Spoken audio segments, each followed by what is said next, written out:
Hello, everyone. Welcome to another episode of Drinks and Discussions.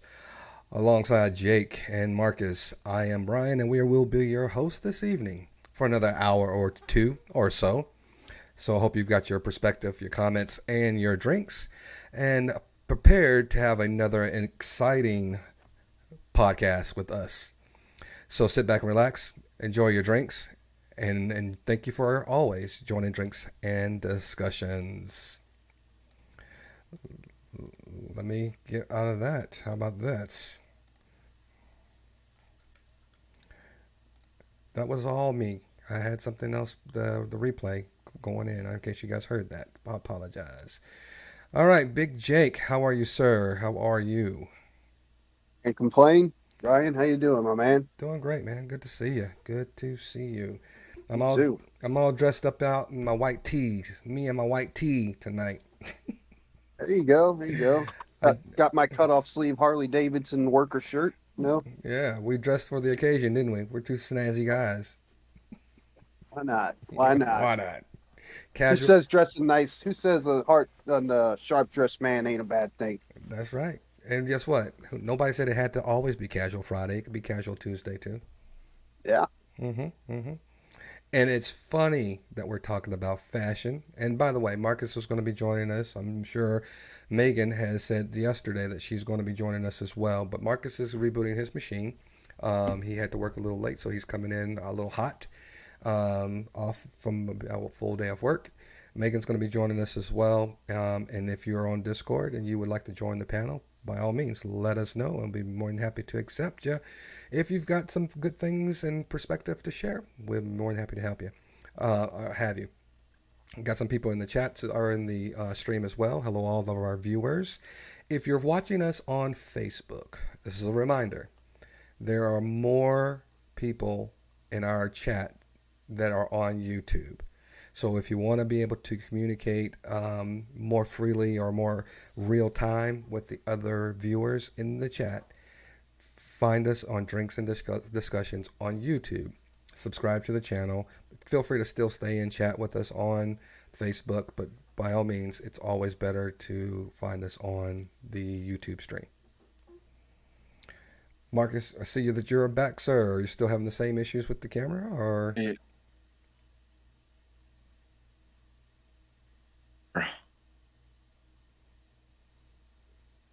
I heard some grunting. I didn't hear anything else, but I just heard grunting.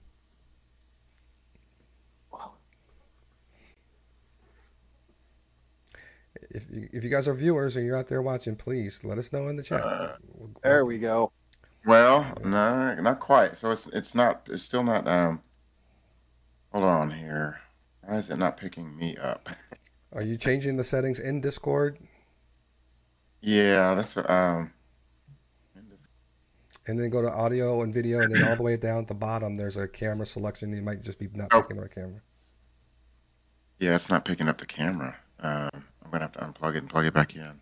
Try a different USB port.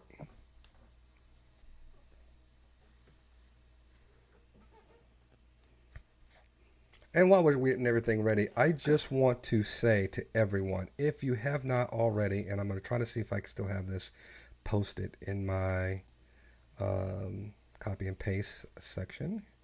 But I want you guys, give me some really positive feedback if you can. Not that, not that, not that. Hang on a second. Let me go here. I want you guys to give me your honest feedback on a couple of things related to the Drinks and Discussions channels. Um, in case you didn't know or have not seen, we are trying to put together channels that are specific to things and topics that you guys may enjoy so that you just don't have to come all the way to our general channel where we just talk about anything. But we want to be more specific for those who want to follow like true crime, sports, because sports is going to be really huge in the next couple of weeks with the NFL starting up. But I did one, and I wanted to try to do this also because when I first started Drinks and Discussions, it was all about talking about movies and sports. So I just put in the chat the new Drinks and Discussions movies channel. So I did a review, my very first one, and hopefully I'll get better at it. And I want you guys to give me your honest opinion on what you guys thought, and if you would like to even if you even heard the movie that I reviewed, and if you've seen it, tell me what you thought. And you know, any other comments that you have, feel free to let me have it. I found it weird. See, and it's funny because when we do live chats, live streams, I always find it more relaxing. I can just sit here and be myself and have conversations between whoever's on the panel, right? But when you're doing a video that you're trying to create content and you're having to go in and delete stuff, edit stuff, and then retake stuff, that's a whole lot of effort involved in doing that kind of stuff. So big props to a lot of those guys that are actually doing it. And if you don't have people helping you out and you're doing it, man, it takes a lot of work. I was like tired, and I knew I could have did a better job, but I was just like, this is just annoying to keep doing. So Yeah. I just got to give it my best hack, and we'll see how we can progress moving forward later time. But again, subscribe, please. If you like it, subscribe. And if you haven't already subscribed to this channel too, please subscribe and let us know what you think. Let's get on these drinks. Mr. Marcus, what you got tonight for us? I got Mountain Dew Voltage. The last several weeks, I've been kind of staying away from the caffeine, or not or the sugar rather, not so much the caffeine, but staying away from the heavy sugar. But tonight calls for not only a big dose of sugar, but a high dose of sugar. Damn it. What's up, silly wabbit? Hey, see the wabbit. Welcome. Welcome. All right, Big Jake, what do you got for us tonight? Well, kind of keep the ball rolling with blue stuff. I got Old Smoky Sour Blue Raspberry Shine. Wow. Pretty tasty. I bet you Pretty that's tasty. really good. And it kind of tastes just like a blue slushy with a little bit of a kick to it. So I'm a little jealous there. And you could probably find it at your local liquor store. I mean, it was just right up the street. There's a liquor store close to my house, and went in there today and saw it. I'm like, oh, this is interesting. it's funny because we have our neighbor bought my son, who is 4, a snow cone machine. So my wife went out and got all these flavors of snow cones. So you get the little ice, and it shaves the ice down and makes like the snow cone stuff. And you pour all the different syrups and stuff that you want on there. And I used to have one. I'm sitting here thinking to myself the other day with me and my neighbor were talking, and I said, do you know alcohol would probably taste good on those snow cones? Because when you said like the blue slushy, I was thinking, I just don't know what alcohol to put with a snow cone. Is it rum? I don't think whiskey would be a good thing in there, but I'm not sure what you would mix with those types of stuff. Most Vodka? likely vodka. Yeah, like either vodka or stuff like that. Ooh, I forgot about vodka. I'm not a vodka fan, so I probably wouldn't like it that much. Wow. Hey, Mac Boy, not sure who you're talking about as our old panel members, but we do have other members of our panel that will be showing up as at a later time as the time goes on. This time people are getting off of work and they are making their way to the panel. And hopefully you stick around. We got a lot of stuff to talk about. So my drink, as you can see, I've been kind of hitting a little hard this week, and I probably will end up drinking some beers tonight.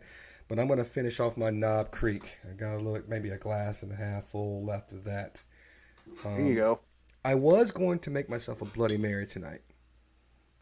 But then it got cloudy and started a little rainy, and I was kind of like, Bloody Marys are for like sunshine and like a daytime drink for me.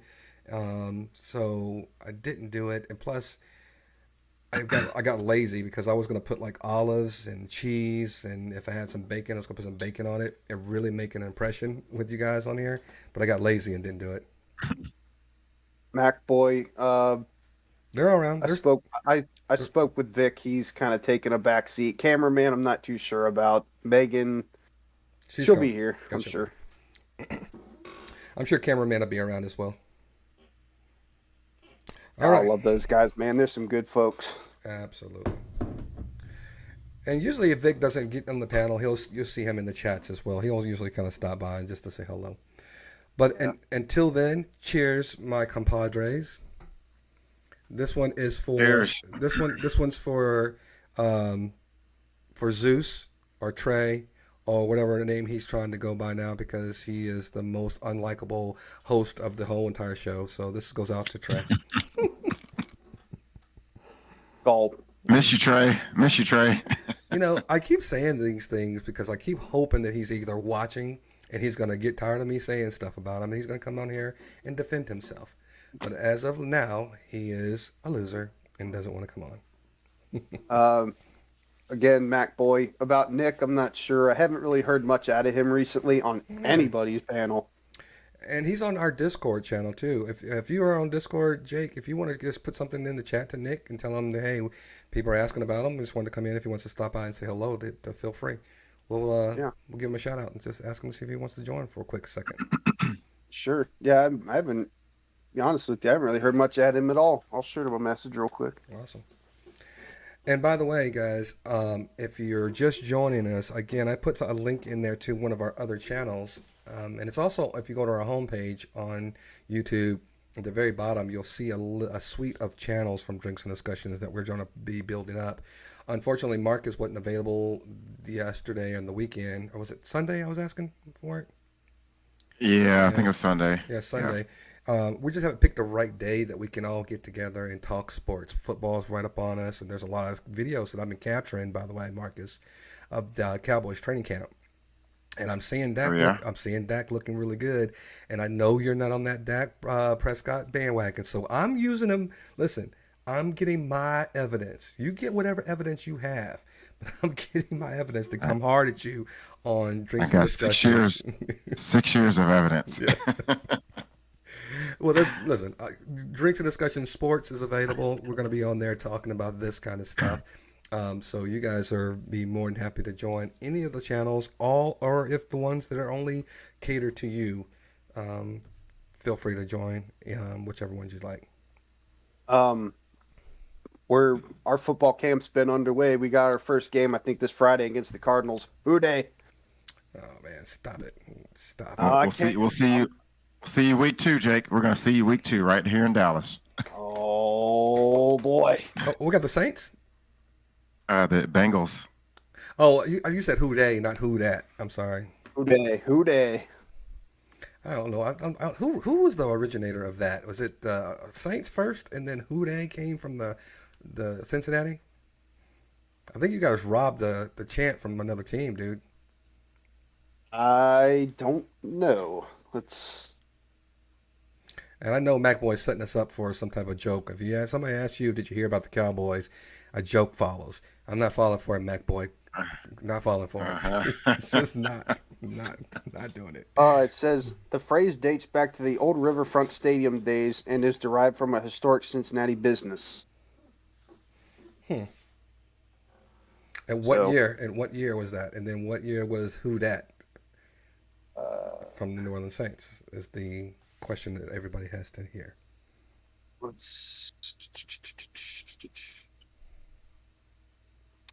Here it started at Huda Pole Beer Company for us. Now, who dat? Let's see. Okay. Court. Who dat rallying call first originated during the fall of 1983 when WVUE TV sports anchor Ken Berthelot and photographer Avis Landry were sent to capture video of high school football game in St. Augustine. The city's Purple Knights had a pre-practice chant that went "Who dat?" Dude, so that last name, Berthelot, you got to send me that article, please. If you can actually copy that in Discord or put it in the chat, whatever you need to do. One of my really good friends' last name is Berthelot, and he probably has no idea about that story. Yeah, I'll send you that link here in a minute. I'll have to. Yeah, take your time. I'm gonna remind you because when anybody has the same name, Berthelot is not a common name, and I'm wondering if he is familiar with that story. So yeah, we actually got apparently our chant came from one of Cincinnati-based beer companies. Now, Mac Boy, if you're asking about the who dat, no. He set me up, and I told him I wasn't gonna fall for it. Then I fell for it. Because he said, "Did you hear about the Cowboys?" And then I didn't answer him, and he goes, "They are winning the Super Bowl." And I said, "Hell yeah!" And he goes, Oh, "When is the question?" oh, okay. Ah, I was like, I'm not getting my hopes up, but I'm still thinking positive that we go to the Super Bowl again. mm. Possibility, but we'll see. Well, I'll tell you one thing. As we continue on in the topics for tonight, when we get on a little bit of what we were talking about last night, your former quarterback of the Cincinnati Bengals, Boomer Esiason, had a lot to say about some of the current events that are going on. And I, for one, don't necessarily like a lot of the commentary that Boomer Esiason says, even as an analysis, his analysis on NFL Sunday. Mhm. He made a lot of sense what he said the other day, yesterday, or it was I think it was yesterday. Mm. So big respect for Boomer Esiason for taking the stance and what he took. You'll have to tell me about it. I didn't hear anything about that. All I heard was that Trump's what was it, a house? Was it a mansion or some kind of It's a called resort the Mar property. yeah, It's a resort it's called property, the it's Mar-a-Lago. called like the Mar-a-Lago or something, and Yeah, it was raided. Mar-a-Lago. yeah, yes indeed. We'll talk about that though a little bit later. And Mac Boy, I get it. We'd love to have you subscribe to our sports channel. We have gotten some feedback on this channel that even our moderators there's a lot of people that follow this general conversation or this general channel that are not really sports fans, and so that's why we separated the channel, and we're gonna have a sports channel and discuss some really in depth. Bring all your jokes, bring all your commentary, bring all your data. If you're a fantasy football player, bring that. We might even start a drinks and discussion free if you guys want to be free, or we can do a payout if it doesn't matter to me. Fantasy football league for the season. So you guys let me know what you guys want to do. Subscribe to Drinks and Discussions Sports, and we'll talk about that. And you too, Silly Rabbit. Uh, I think I had a conversation about that Chris Collinsworth, and I can't stand his voice. On what was I talking to? Who was I talking to? Was it on here? Well, his son Jack, they sound just alike. Yeah, yes, Jack is. He's like on the NBC broadcast. Yeah. Mm. Okay, so here's some topics for you guys tonight. So as we're starting the show, we're all looking and talking about Marcus couldn't get his video working, and I didn't know if I wanted to go change my shirt because I just got like a white T-shirt on today, kind of slumming it, and I asked if this looked good on me and if I needed to change or not. And so we started talking about Marcus wearing a black shirt, and Big Jake's got the sleeveless shirt on. So we started talking about colors, and then we started talking about fashion, and I go, wait a minute, hold on one second. This is a great topic for, especially until Megan gets here, for three guys to talk about something that probably most guys don't talk about, and that's fashion. Now, I'm going to throw it to Marcus because Marcus is, I'm going to say, I think he's 60-40 single, or I don't know which way. He's 40 single or 40 in a relationship. I don't know, but he's got a foot on both sides of that spectrum, and he has to, keep his appearances, probably more so than myself.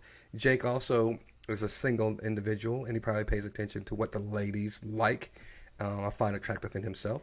So I'm gonna let you guys start before I go into my boring married wardrobe talk. Yeah. So off the top here, I am 100% effing single. Oh, okay. Yeah, I was kind of straddling the fence a little bit there, but there's been some new development, Oh, which is the reason for this damn voltage that I'm drinking tonight. oh. So we didn't even talk about. You see, So I'm 100% effing single. so I didn't know if you were talking about something earlier. I didn't know if does this have something to do with what you were talking about earlier or no? Me too, Well, Marcus. a little bit, but I mean, but that's all I'm gonna say about it. But Okay, cool. All right, yeah, that's right. but yeah, Let's but fix. but yeah, no. Oh, go ahead. All right, I was like, okay, ladies, Marcus is now single and back on the market. Let's hook him up. Let's bring the ladies to the drinks and discussions, and let's have a date night with Marcus. If you're Mm-mm. local to Texas, Dallas area, come on to the chat. We'll Yeah, see if we can win a date you, with Marcus. Oh, you don't want me right now. He's bitter, bitter, because bitter. because here's the thing. Well, no, I'm not gonna get off Nope. of Yeah, that. let's leave Yeah, it like no. it's too hot for you right now, Marcus. It's too hot for you. Let it cool off a little bit, Chief. Let me talk you off that ledge. Talk you off that uh, ledge. Let me go to throw it to Jake. but Let me throw it. Okay, go ahead. If you're going to talk about your yeah, fashion, come back. No, no, come back to me. Let me calm down a little bit. all right, Jake. So tell me about you. Do you put a lot of effort into the feedback that you get from females, or do you just have your own sense of style that that's who you are? Nobody's going to change you. What say you? well, my most recent ex taught me that, you know, well, I actually had this kind of mindset before, but she kind of pushed me further into it. Time and place for dressing for certain things. But I do have a style. I wear band shirts. I wear pretty much black everything. But occasionally I do like to wear. If I'm going out somewhere with a woman or something, I'll dress like in a nice shirt or something, a nice pair of jeans, my riding boots, just because they're nice looking shoes. I don't really wear them anywhere. But yeah, most of the time, I don't really like changing my style. Um, I do a little bit care about people's opinions a little bit, but a good amount of the time I'm just like, look, this is how I am. Why should I have to change because you don't like it? Mm, You know what I mean? But I have some wiggle room for compromise. cool. See, I'm a big believer that it's the person that so whatever you can wear. I'll qualify this. I mean, you can wear just about anything, and I believe that person is what makes that outfit, or as they say nowadays, the hip crowd, what makes that fit look good. That fit. I try to veer away from crowds. I don't want to fit in with crowds. Like I do my own individual thing. I mean, there's people out there like me that do the same thing, but I'm like, man, I'm just gonna stay over here. You guys go over there. Mhm. You know what I mean? It's like I don't want to fit into a big crowd.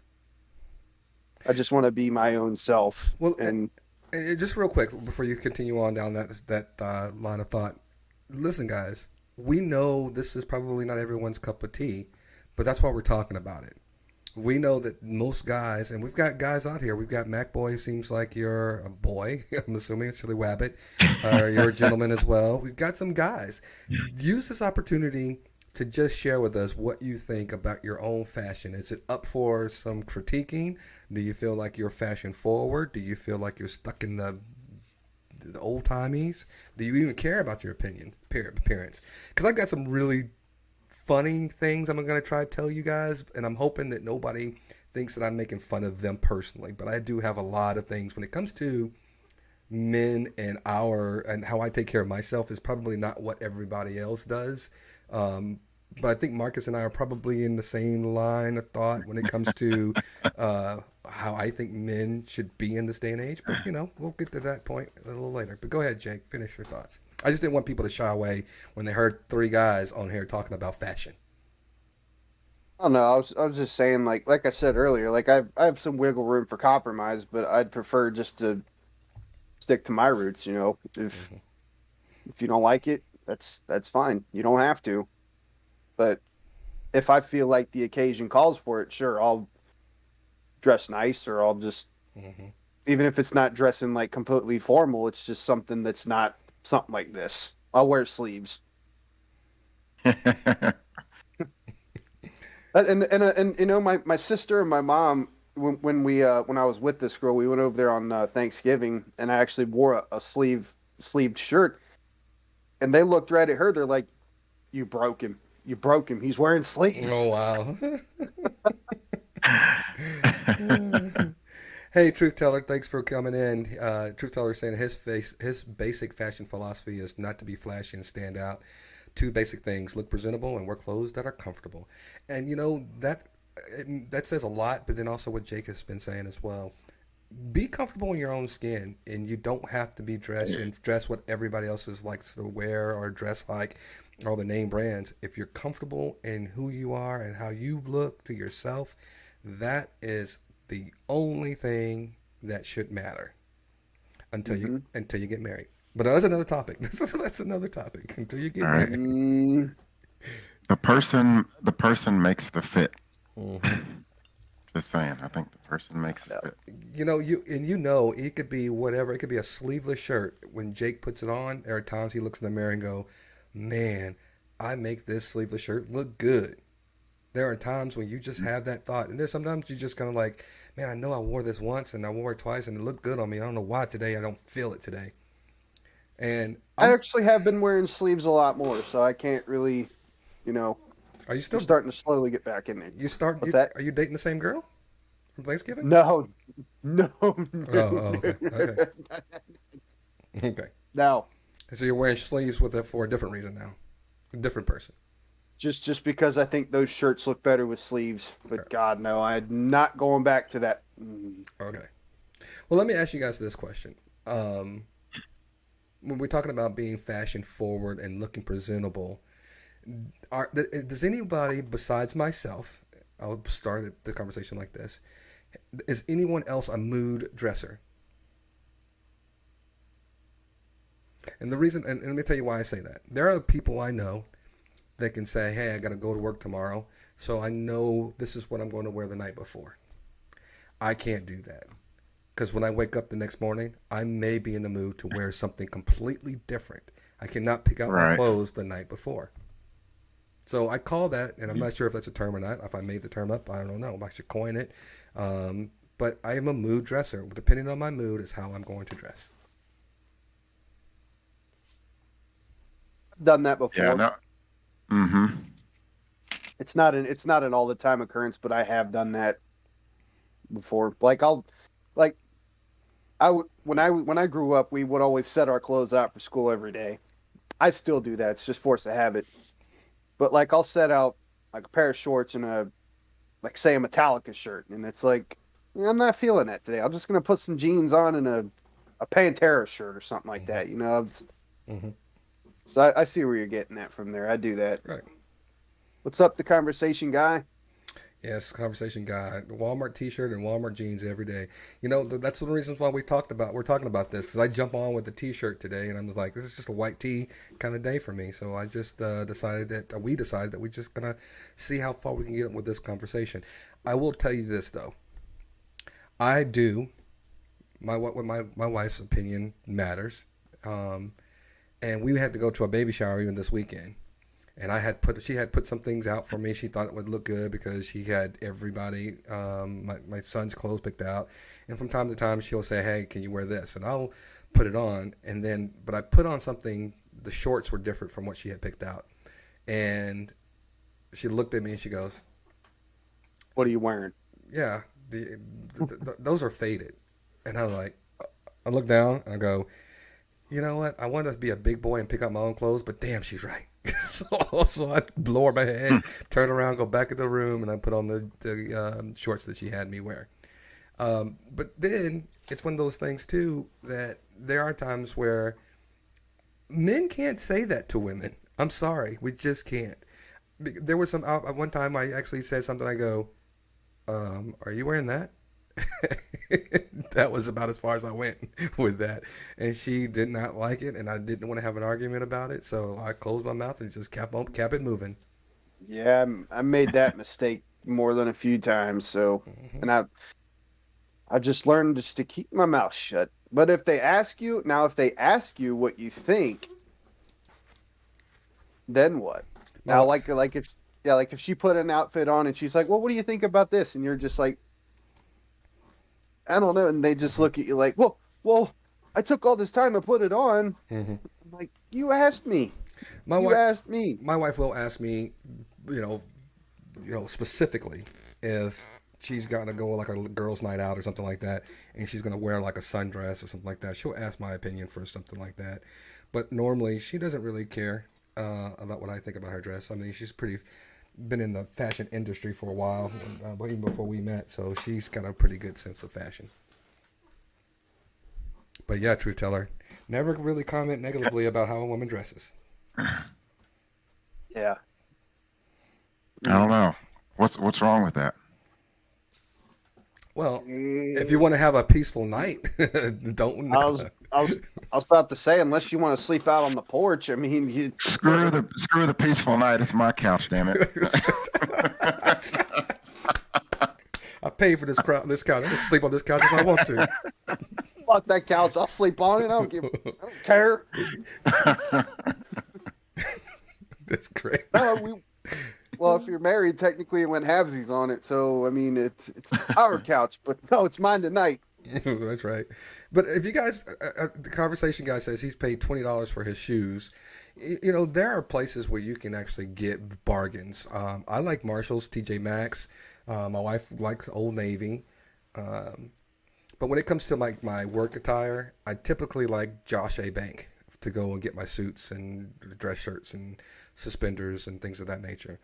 I don't like to go to thrift stores for certain things I have to wear. I think sometimes you can be okay, like if you're casual clothes, but I think sometimes you should not be as thrifty when it comes to certain things that you wear. Every man, I believe, should have at least one good suit. Didn't say it had to be an expensive suit. I said it has to be a good suit, a suit that you can wear. Every man should have that and a decent pair of shoes. I've got it. I've got a nice suit hanging up in the closet right now, actually. Yep. So, I'm kind of a creature of habit, you know. Like so in my previous job, you know, I wore slacks and a dress shirt every day, and I'm one of those people. If you saw me in a dress shirt, a long sleeve dress shirt, the sleeves are always going to be rolled up. Right. Yep. Number one, I feel more comfortable with them rolled up. Number two, I feel like I don't look as stiff and as stuffy if I got my sleeves rolled up. And if I'm going to wear it, you know, I want to be comfortable. And then casual attire, you know, I do like jeans. Now, I'm a creature of habit. It's hard for me to find clothes that fit comfortably, especially jeans. So if I find a pair, or if I find a brand of jeans or a style of jeans, then you better believe I'm probably going to have about 20 of them, you know, because I know they fit, and I don't steer away. I'm the same way about my drawers too.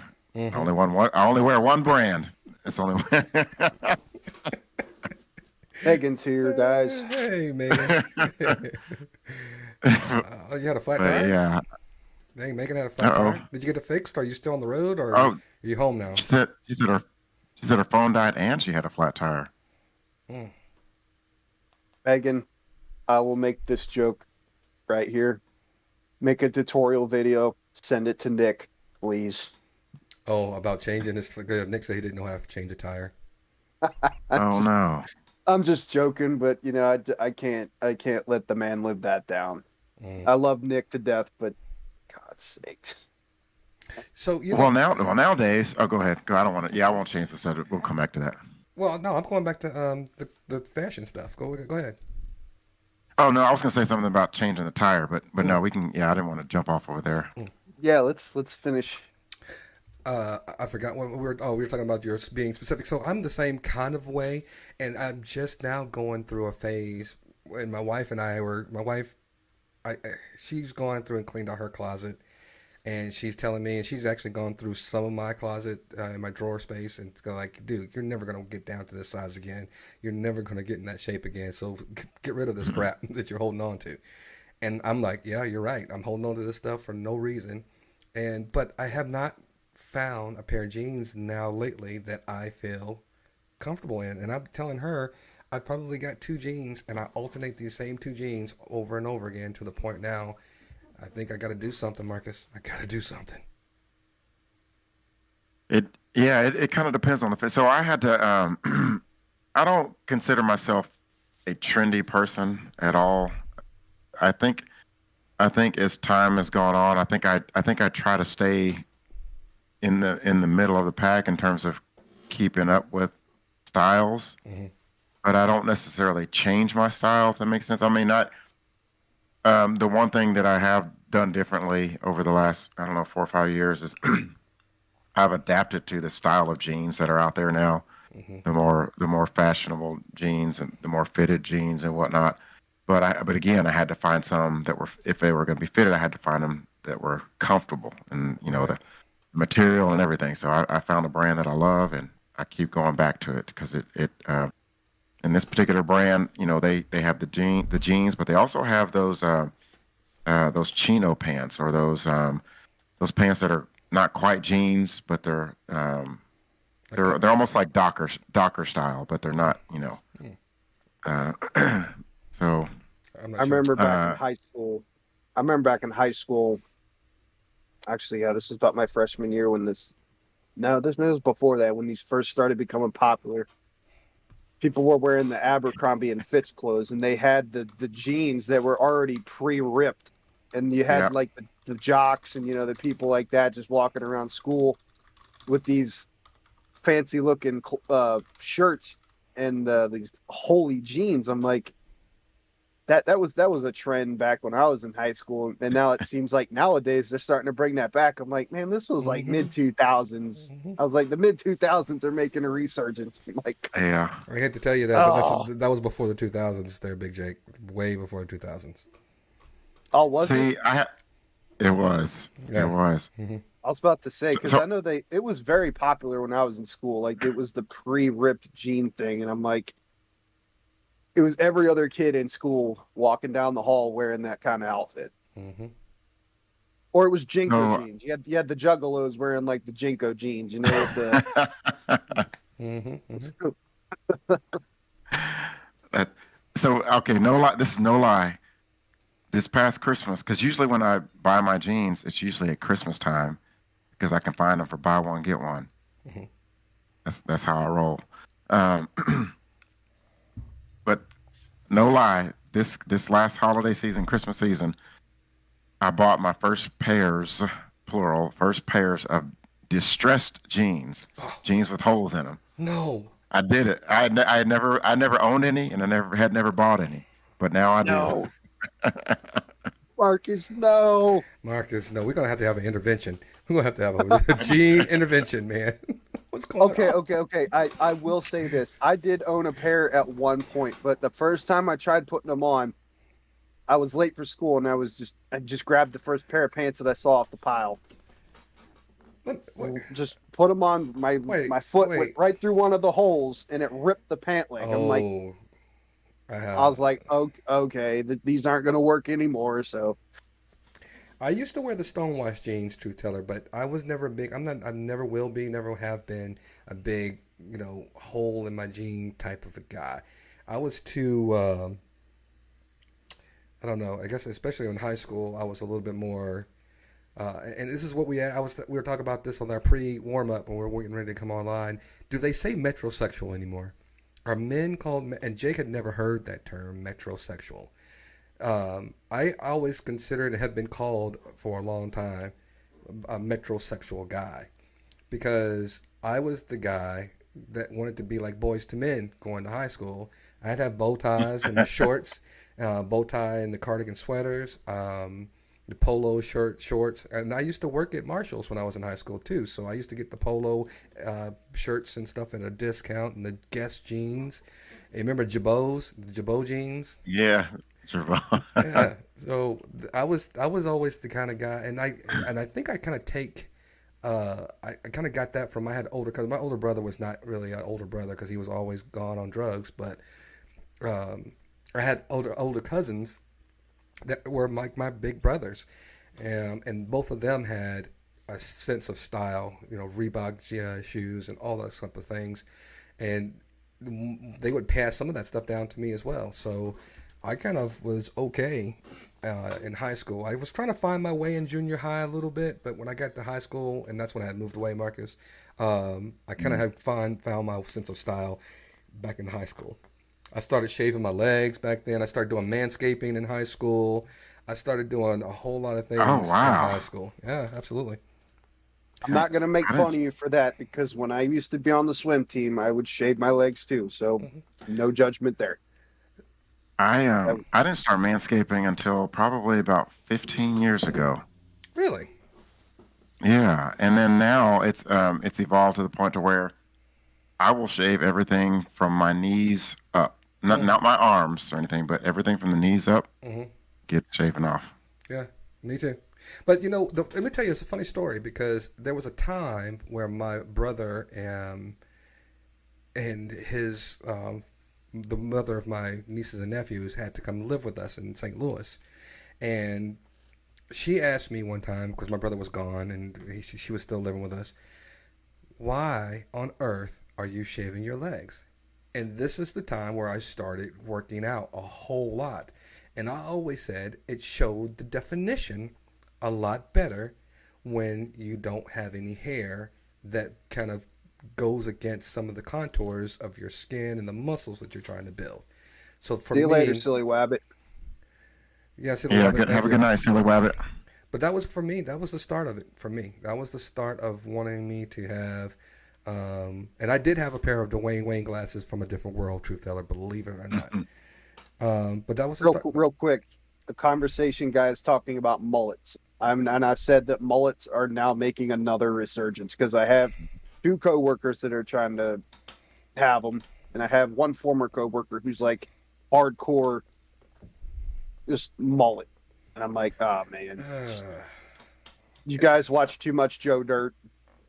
Let me ask you a question. Okay. Yeah, go Uh, ahead. Go ahead, Marcus. Go ahead. You might say it no, better no, than no, me. no, no. I think go ahead. I think you're. We No, may be on the talking about. I think so too. But you say it. I'm gonna let you say it. Well, okay. Well, I was so when I grew up, and I'm talking, in the late, I was born in '73, so late '70s, early '80s. For us, for my people, we called it a shag. It was a little short on the top, but then as it came to the back, it was nice and thick and Hmm. puffy. We called it a shag. Mm, I wore a shag up until my sophomore year in high school, Hmm. and then I really? finally, I went. think so Then I too. went with the Hmm. chili bowl look after that. But Yeah.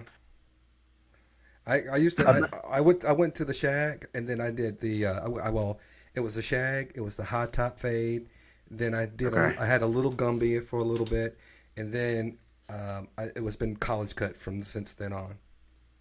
yeah, a lot of my yeah. cousins when we were growing up had the bowl cut. Hmm. The bowl cut was definitely one of the go-tos. It's just a funny thing about the mullet. The mullet can just be so packed with conversation around it. There are a lot, and I'm the guys who, because I used to grow up in a household where if I had a high top fade, the religion thought that I was trying to be worldly or part of the world and not part of the religious organization. If you want to put a relaxer in your hair, which means that you didn't have the tight, rough hair, coarse hair, but it would kind of make it look like almost like a Jerry curl, but without all the Jerry curl juice. Mm, If you wanted to have that, you were part of the world and not part of the organization, religious organization. So I, for one, am always, if you have a hairstyle does not depict you as being a part or affiliated with anything other than the person that you are. So if you want to wear a mullet, rock that mullet as much as you possibly can. Ain't nobody gonna say nothing to you about it because if you feel comfortable wearing it, wear it. I personally don't like the look, but I'm just saying if you feel like anybody wants to wear a mullet and it has been making a comeback because there was a golfer, by the way, not to get on hello, sports, Miss Mandy. the golfer Welcome. the golfer who just won the PGA championship, I believe, or maybe it was the British Open, had a mullet. And now you go to the golf course, you'll see a lot of guys on the driving range with mullets hitting golf balls. Hey, Miss Mandy. Yeah, welcome, Miss Mandy. I said that already. Still, Brian was. I didn't want to interrupt him. So, back to Miss Mandy. We're just talking about guys who have. You don't sit around and think that we're going to talk about fashion. We're talking about fashion. And one of the things I want to talk about too is Oh colors. God. It's colors.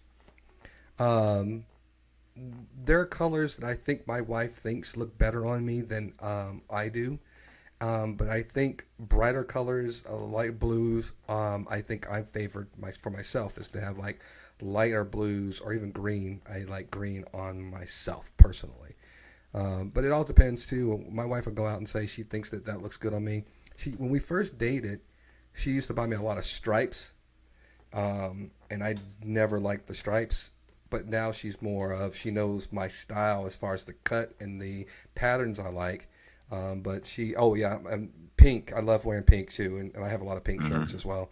It's a good look for myself. I think my wife likes me in pink as well. What say you guys? Some men can pull it off, and just it's not for everybody.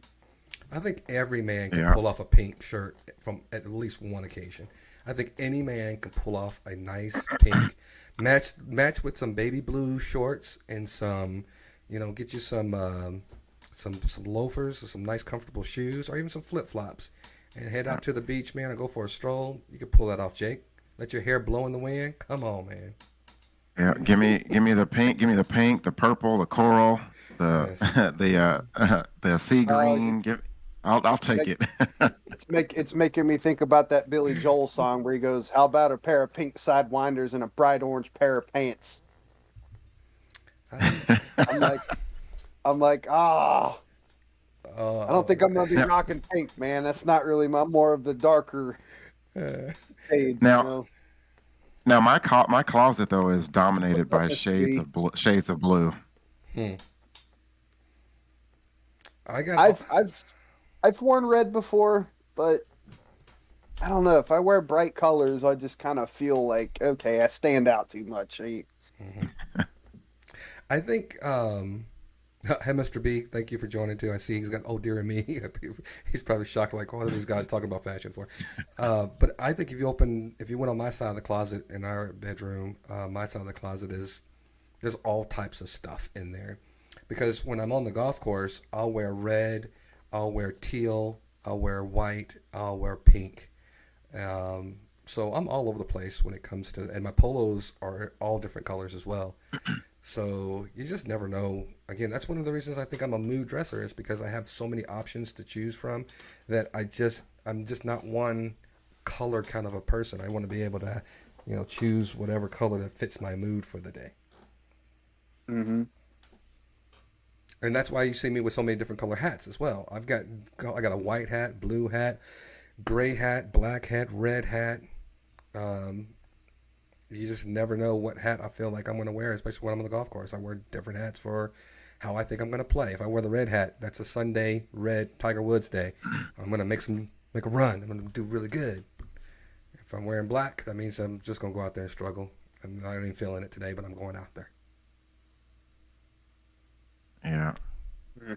I was gonna go back to the whole metrosexual conversation a second ago. So I like to. I think I have some of those metrosexual tendencies as well. I like to smell good. Hmm. When I dress. I take pride in my appearance and all that good stuff. So I'm the guy that'll shower at least twice a day, and then depending on the occasion, I might shower 3 times a day in a day.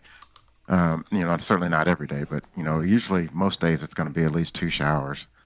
Um, but yeah, Well, I'm gonna tell you one thing about that. Since I work from home, I might skip a day, man. I'm skipping a day of shower. I wake I have up. to at least do it once a day. Listen, I wake up in the morning. I'm a shower at night kind of guy. So if I shower at night, if I go out in the backyard and I'm smoking my cigar or just we're doing whatever or working out, come home, I shower, and then I go to bed. I wake up in the morning. I come in here probably wearing some shorts and a white tee, and I'm in here all day long. By the time I'm done working and we're having dinner, there may be a time or two where I'm just like, okay, I'm gonna go back and go to bed. I don't need a shower. I didn't do anything. I got 24-hour protection with that degree underarm. Unless they lying to Yeah. me, this thing is supposed to work 72 hours. So I'm counting on every penny of that 72-hour protection that Degree has told me that I'm getting from this deodorant and antiperspirant. See, I'm that kind of guy that puts deodorant on every day, even if it's a 73 hour, because I feel like, Oh yeah. because when I work, I'm like sweating a lot. 'Cause in the back room, there's no flow, and it feels like you're standing in a sauna. So I'm like sweating everything off. So I'm like, okay, even though I don't smell terrible, it still might be that 73-hour stuff, but I'm still gonna put some on before I go back to work. Because sometimes labels can be deceiving. So let me ask you guys a question in the chat. Uh, you say you must have broken a mirror somewhere recently. What are you talking about? You broken a mirror? Oh, because you got bad luck. What's going on now, Megan? Uh-oh. Some bad luck is happening or something. Um, Um, Axe body spray. God, I couldn't stand that. I could never spray.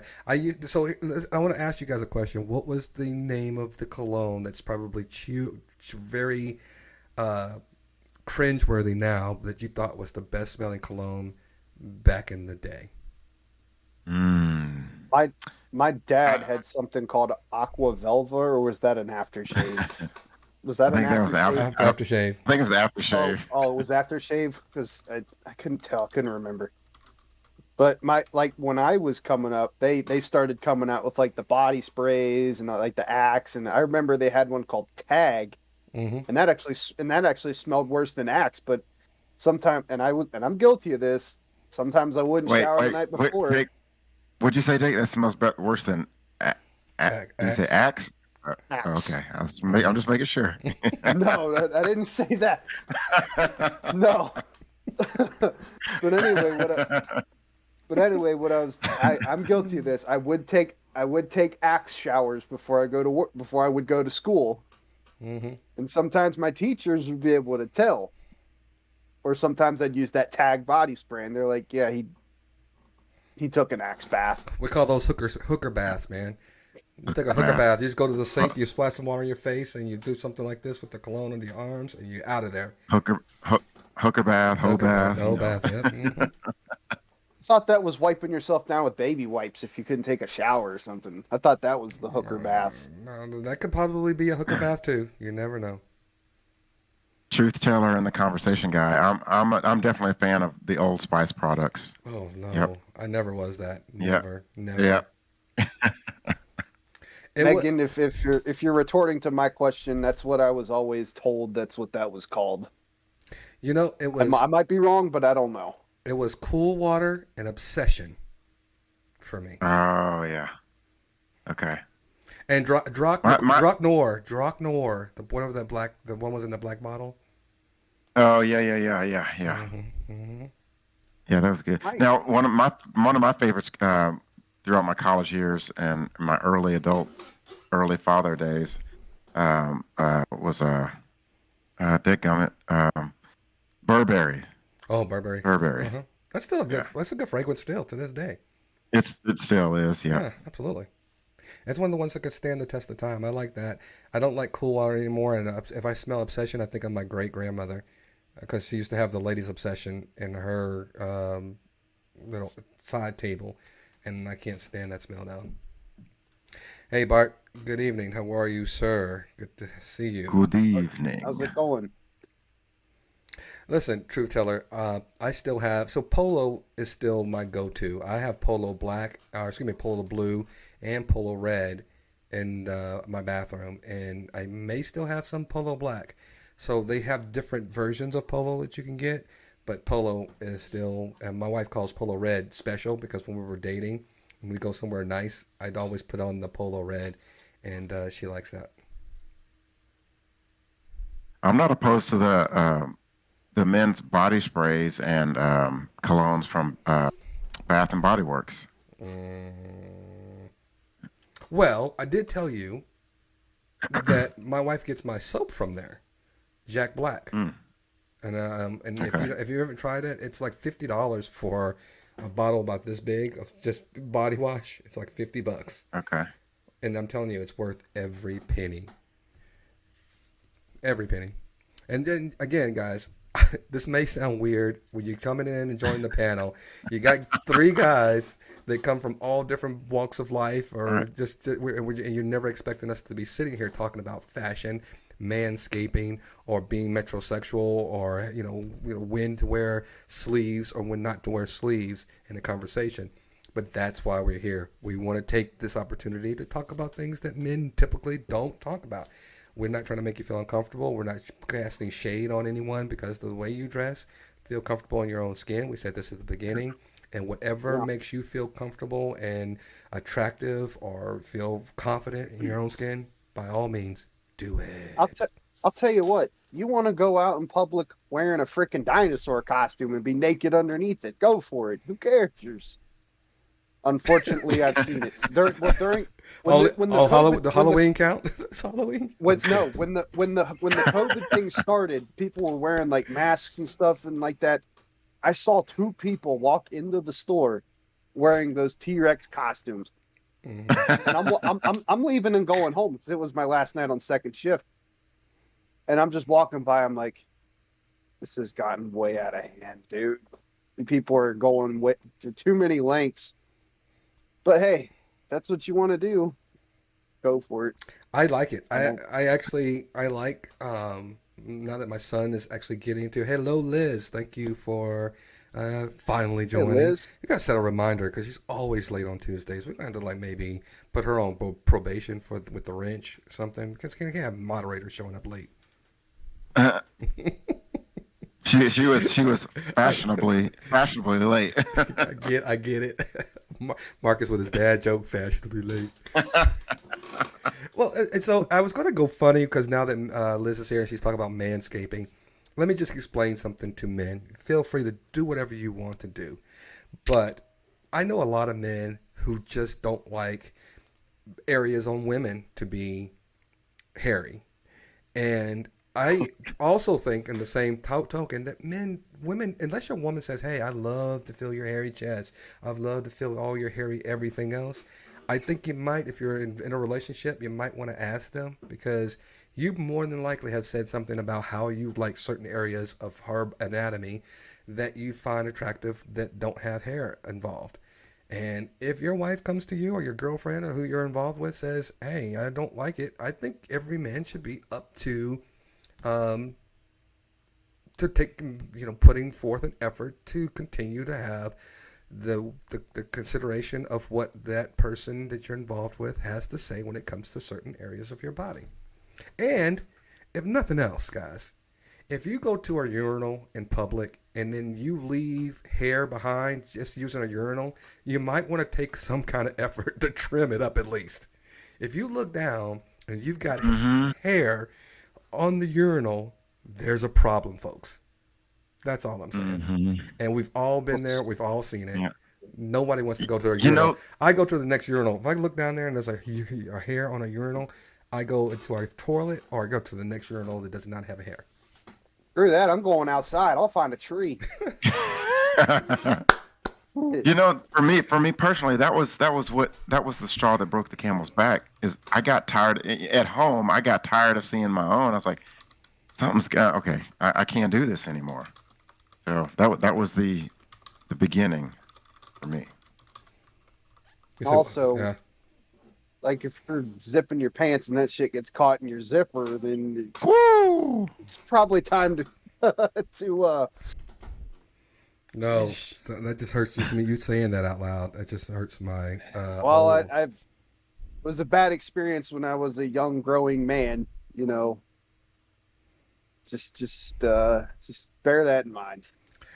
Yeah, and Megan's like, don't even touch the urinal. I got a 4-year-old right now, and we actually believe this is so weird. We have a urinal in our bathroom for him, in our his bathroom, because it's really hard to train a 4-year-old to hit the toilet without splashing all over the place and having to mop and all that kind of stuff. So we want it's not like a built-in urinal where he flushes and all that kind of stuff, but you just mount it on the wall, and it's a urinal for him to go up there and walk up in there, and he pees in it, and he's fine. There's no splashing. We're teaching him early, and I think that's one of the reasons why he was potty trained so early on as well. The problem I have though He goes to the bathroom in public, and man, he wants to get all close to that thing, and I'm like, no.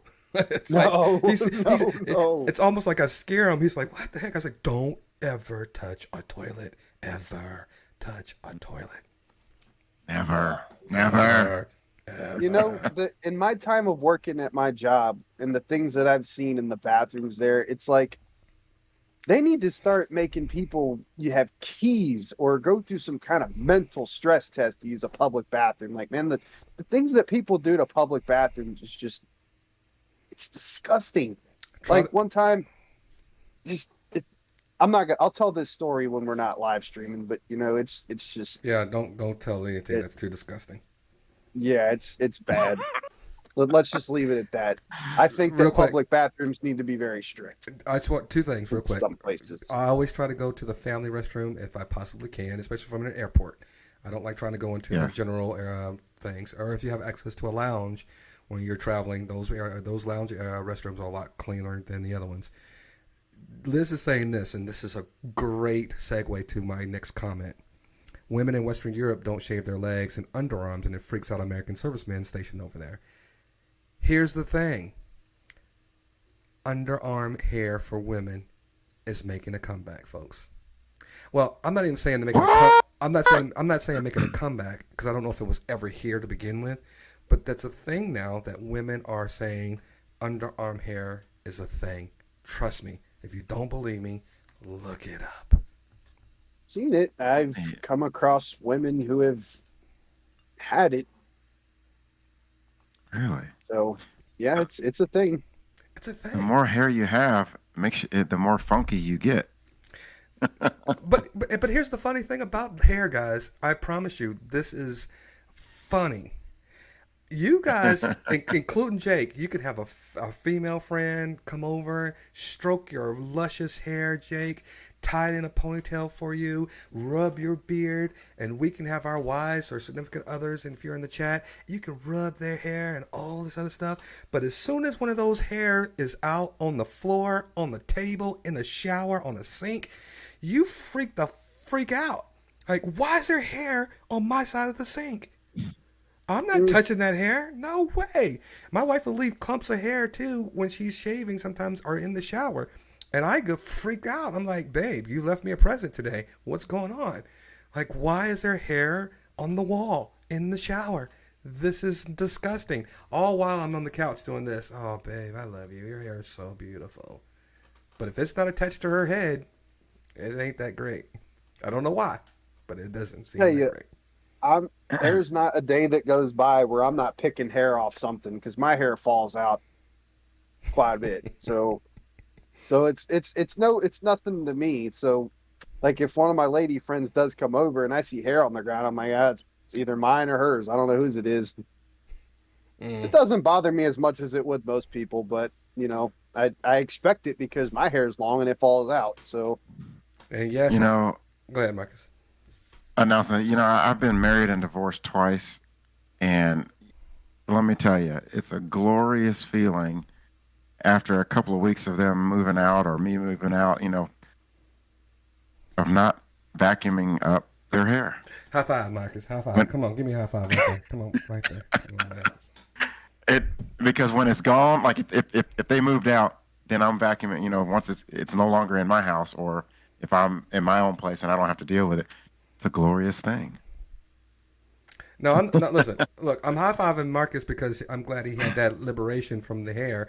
But I'm not saying that I want that. I'm not high fiving from that because I know my wife watches this show. But that is not why I gave him the high five. I'm not trying to make any moves, babe. No, no, no, no, no.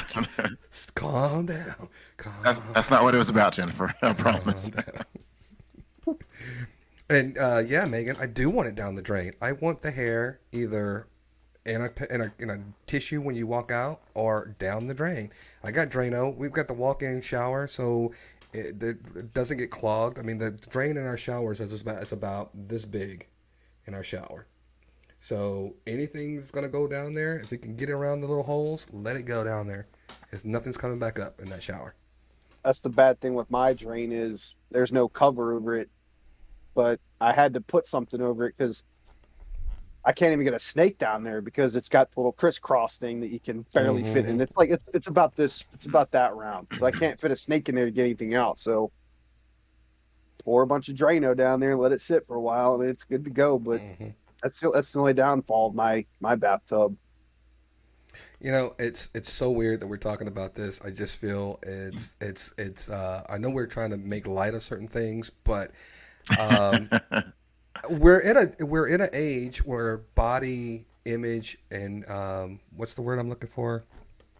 Not even body image. uh, Your Body positivity, positivity or body okay. positivity is a thing, and no Yeah. matter what you have, of your body size, your hair that you have, how much body hair you have or don't have, whatever the case may be, I think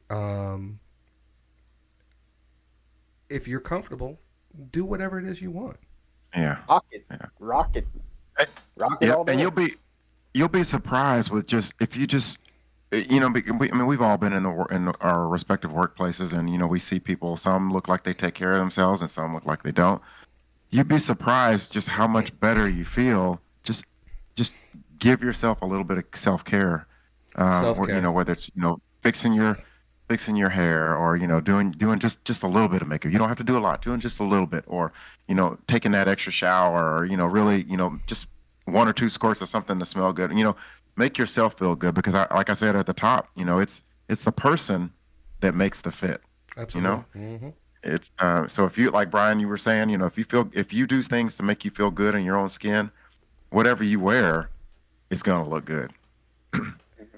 And self care doesn't mean that you're trying to fit the mold of someone else. Self care is exactly that. Right. It's up to Right. you and what you feel as if you feel comfortable. What makes you feel comfortable? And Hey, if, Veen. hey, Vane, welcome to the show. Hey, hey. Appreciate you guys. We're just talking a little bit about some fashion here, folks. I kind of was hoping that Megan, I know she's going to go into some things today and taking her time. No, no rush, Megan. But I really wanted a woman's perspective on some of these things on the panel.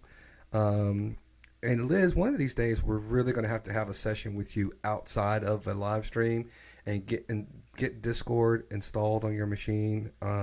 It's real easy. It doesn't take a lot of resources or memory or disk space, and so that you can kind of be on the panel as well. You don't have to show your face if you don't want to, but we need some other women to keep Megan company on the panel. My wife doesn't do it because when I do this, she's getting our 4-year-old to bed and she's lays in there. And after the day she has with him all day, she's ready to kind of go to sleep after this is all said and done with. So, and if you guys know anybody, female or male, if you want to join the panel and you want to download Discord, please do so. We'd be more than happy to have you. I don't know if there is a limit on Discord or how many people we can have on the panel. I've seen an upwards of 12 people on some of the Discord channels that I have been a part of. I do this also for some other things, and so I know we can get a lot of people on here. Oh yeah, we've had at least what, 7 at most. We've had you, me, Marcus, Nick, Nick, Megan, Team ca- Skeptic, Vic. cameraman, Mm. yeah, Yeah, we had. I think that we've had Team Skeptic all on one. We've had them all on one. Yeah. That was when I first started coming around. hmm. Oh yeah, I'm sorry, Liz. If you're on a company computer, yeah, you can't do Mm. that. You can't. No, I would not advise that at all. And no, Mm. you're not chop. Oh You're not yeah. chop meat, Liz. I just giving options. That's all. Giving options. And Veen said, "Good evening, vocalist." Don't get Marcus and I on that vocalist, man. We'll throw some vocals at you, man. We'll start harmonizing. Good evening, Don't Dean. don't make me break out the death growls again. I've been working on those all week. It's time to take a break.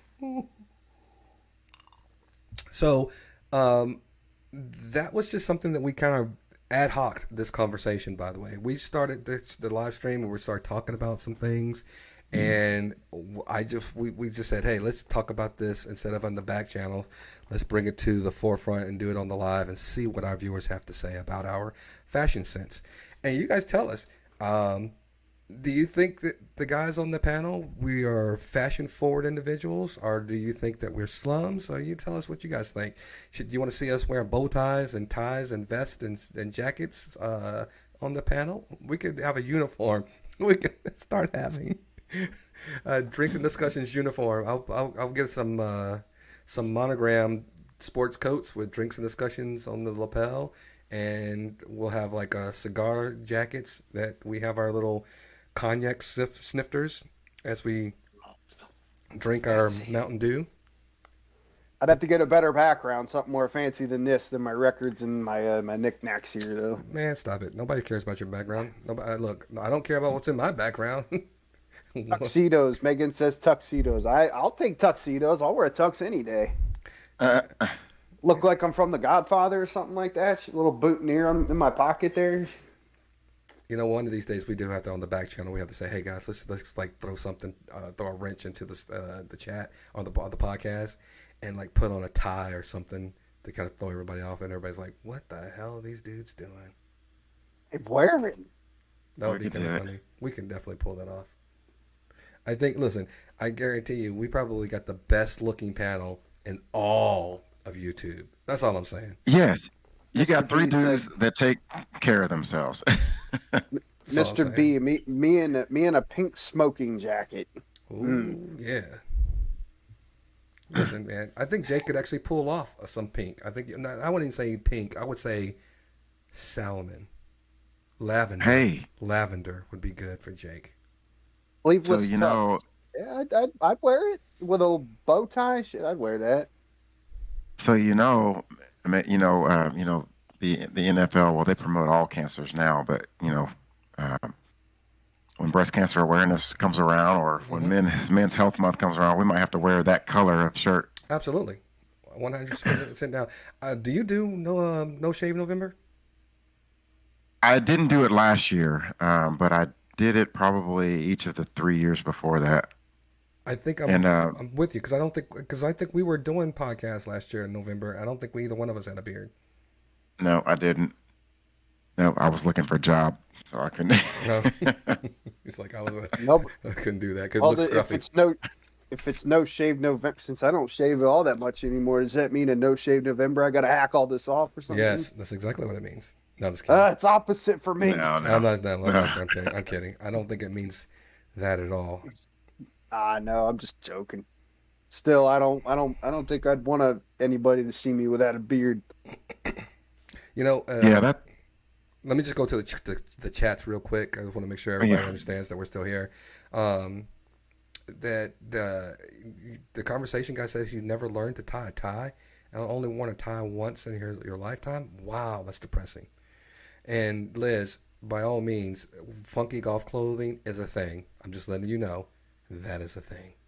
And it's starting to make a Okay. really big comeback too with the Argyle socks and different colors in the pants and shorts. There's one guy that golfs with us. He's an older gentleman, and he has different types of shorts that go with either a baseball team or some other kind of sporting attire or beer on his shorts. He always has the funky pair of shorts on the golf course. My grandfather taught me how to tie a tie when I was 7, but I Wait can't for tie it. a bow. I can't tie a bow tie. I'll admit that I cannot tie a bow tie, but I can tie a regular tie any day. Marcus, you scared Megan. She was about to be there, and then you scared her off. She's back. Now she's back. I still to this day do not know how to. And I have some bow ties that I cannot tie. My wife has been desperately trying to teach me, and she even knows. She looked it up, and she found a way that you can actually tie a conventional tie and make it a bow tie. It's a thing. You can Really? actually do that. Yeah. So it doesn't actually have to be a bow tie. You can actually change make a traditional tie into a bow tie. And if you don't know me and you never knew me, you would never understand my affection with bow ties. It's just my thing. Bow ties are my thing. Cool. I like bow ties. Bow ties are cool, man. I make them look good. Trust me. Yeah, I can do a bow tie. Hi, Megan. Hey guys. Hello, hello. Hello, Megan. Oh, I dropped my camera, so I'm gonna grab that.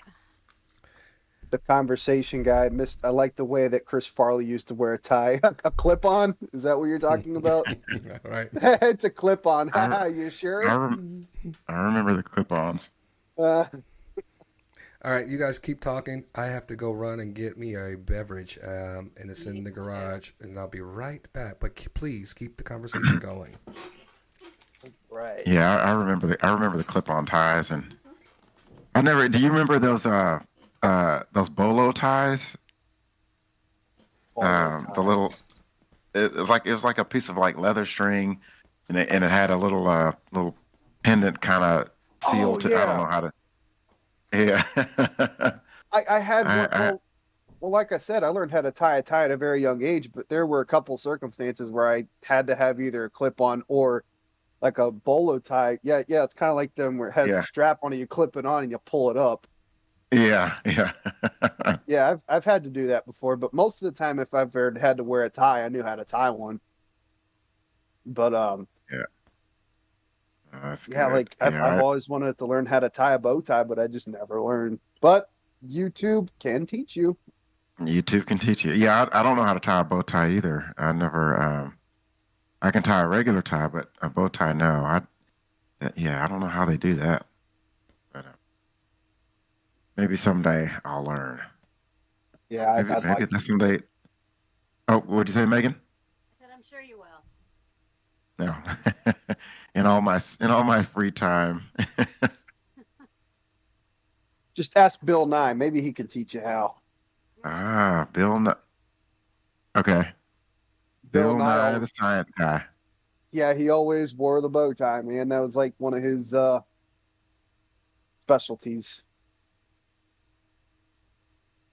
Um, I was gonna say something about so when I forget who it that was talking about the sleeveless tux. It was Um, Flaky. do It was you a did you Liz. okay? Did you say you have one? I don't have a sleeveless tux. I Oh, just have a okay, regular. I just have a suit, just a nice suit. I don't have a tux. Now, gotcha. when I Okay. on my sister's wedding, I had a gray tux, and I think I could pull that off, a sleeveless tux, just to have the whole get up with just sleeves cut off, like kind of like these, like how they're fringed right here. Yeah. Yes.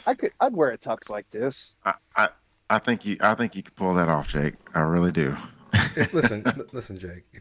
It's an idea. If you have a sleeveless tux, the only thing you need to have with it, it should be a bow tie, no shirt, and then you get all the ladies. Just get them ready. He, Then just get those dollars thrown at you, man. You good to go. That's all. I was just gonna say And you turned him a into a Chippendale motorcycle. dancer.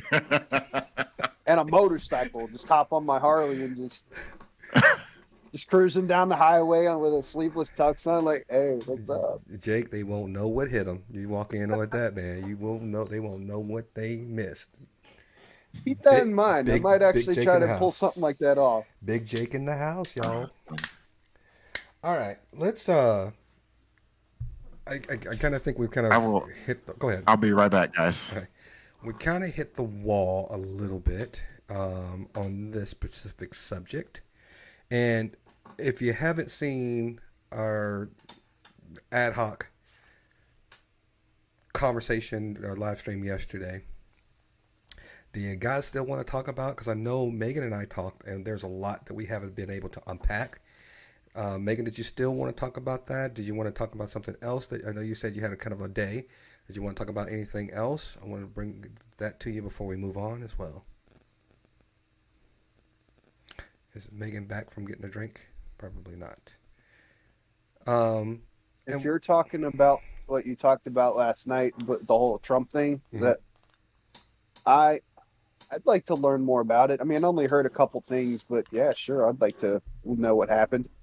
I heard that if they uncovered anything, that he might be pretty much banned from ever running for office again. So, So here's the thing, real quick. I'm going to talk to Liz, uh, Josh A. Bank is the place to go. Um, I don't know if they have a Josh A. Bank up there in Seattle area, Liz, but here in the South, Josh A. Bank is a men's shop. I don't know if you guys like the men's warehouse. Used to be kind of a big. Josh A. Bank is probably a lot better.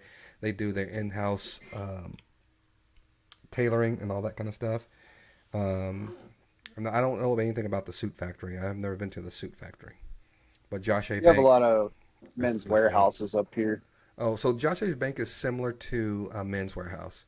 I just think it's a little bit more. I just like the staff that I go to.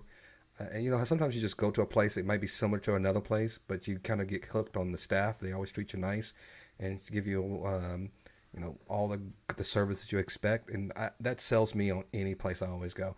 If it's somewhere I have to go out of my way to do something because of the place um, that waited on me was such a great staff, I'll go back to that place every time just because of the staff.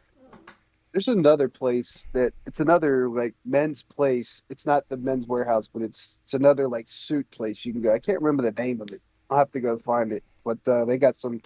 I went in there one time. They have some nice, very expensive but really nice suits in there. I'll have to check it out. There's two different places I can. So jumping right into Marcus, and in case you didn't hear us, we're probably, and I don't know if Megan's back, but we had a conversation yesterday because of the big news about the Mar-a-Lago raid that transpired. And let me tell you guys something too. I want to share something with you guys before we even get into that. I don't know if you guys know that the Republican convention CPAC was held here in Dallas over the weekend. And I'm not really sure if you guys saw some of the things that transpired during that convention.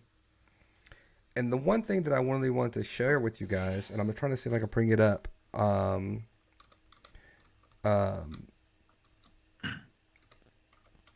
show you the video, is they actually had a man, a kind of a display, if you will, of a man in jail. And he was representing the insurrectionists that are still being held in jail as they await their trials. And the reason I'm bringing this up is because it's really funny. Not because of what the guy did, but I'm going to tell you the story behind this guy. Let me show it to you first, and then I'm going to tell you guys why this is so damn funny. Because not only was the guy pretending to be a performing artist in the jail, but they had Marjorie Taylor Greene go into this jail cell, right? And she kneeled down while this guy was in this make-believe jail and started praying with this guy as if he was like some real prisoner. It made zero sense. So I'm going to show it to you guys, but there's more to this story than meets the eye. And I'm going to try to bring this up to you real quick. If I'm bringing it up right now, and here we go. Here we go. Let me see if I can share this. Share my screen here.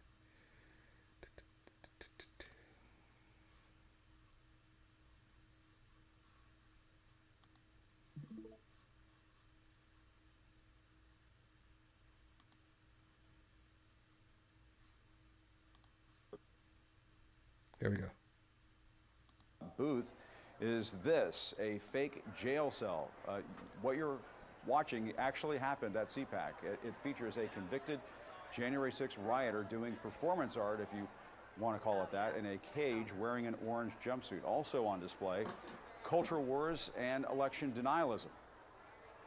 Now, I'm going to stop it there because I don't want to go into everything that was in the CPAC other nonsense that was happening. But the reason I'm telling you about this particular guy, the reason I brought this guy up, believe it or not, this guy was at the insurrection. Yeah. It gets worse. Yep. The reason why this guy is not in jail is because he ratted on all the other insurrectionists. He snitched on them all. And yet he's the guy pretending to cry throughout this whole CPAC convention and getting the prayers being held over here for him, where in reality, if he wanted to fall on his sword, He could have done so and not ratted out the others, but he took the plea deal to rat out other people to keep his ass out of jail, and now he wants to mock those that he actually helped put there. He's probably like heavily protected, so he's doing whatever his masters are telling him to do now. No. People like that aren't heavily protected. These No? people are delusional individuals that think that they are fighting for a just cause. Crazy doesn't need protection. They do this as from their own at their own free will.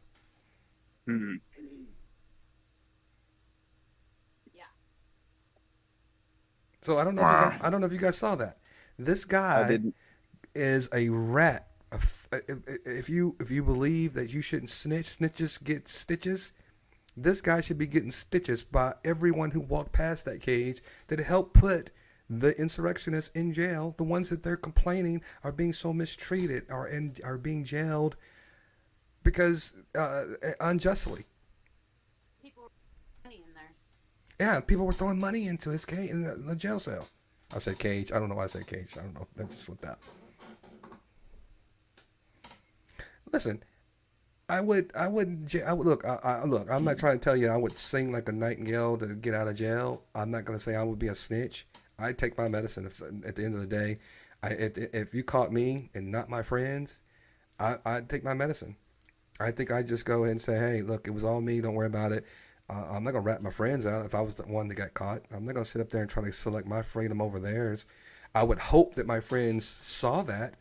And so while I was doing time or in jail or whatever, that they would take care of things for me. And so when I got out, I had something that I could come back home to. I know this is not a fictitious movie, and you get out and you're gonna have your position back in the family. You want to make sure you're in the position with the family. That's my worst Italian accent I could probably muster, but that's all I got.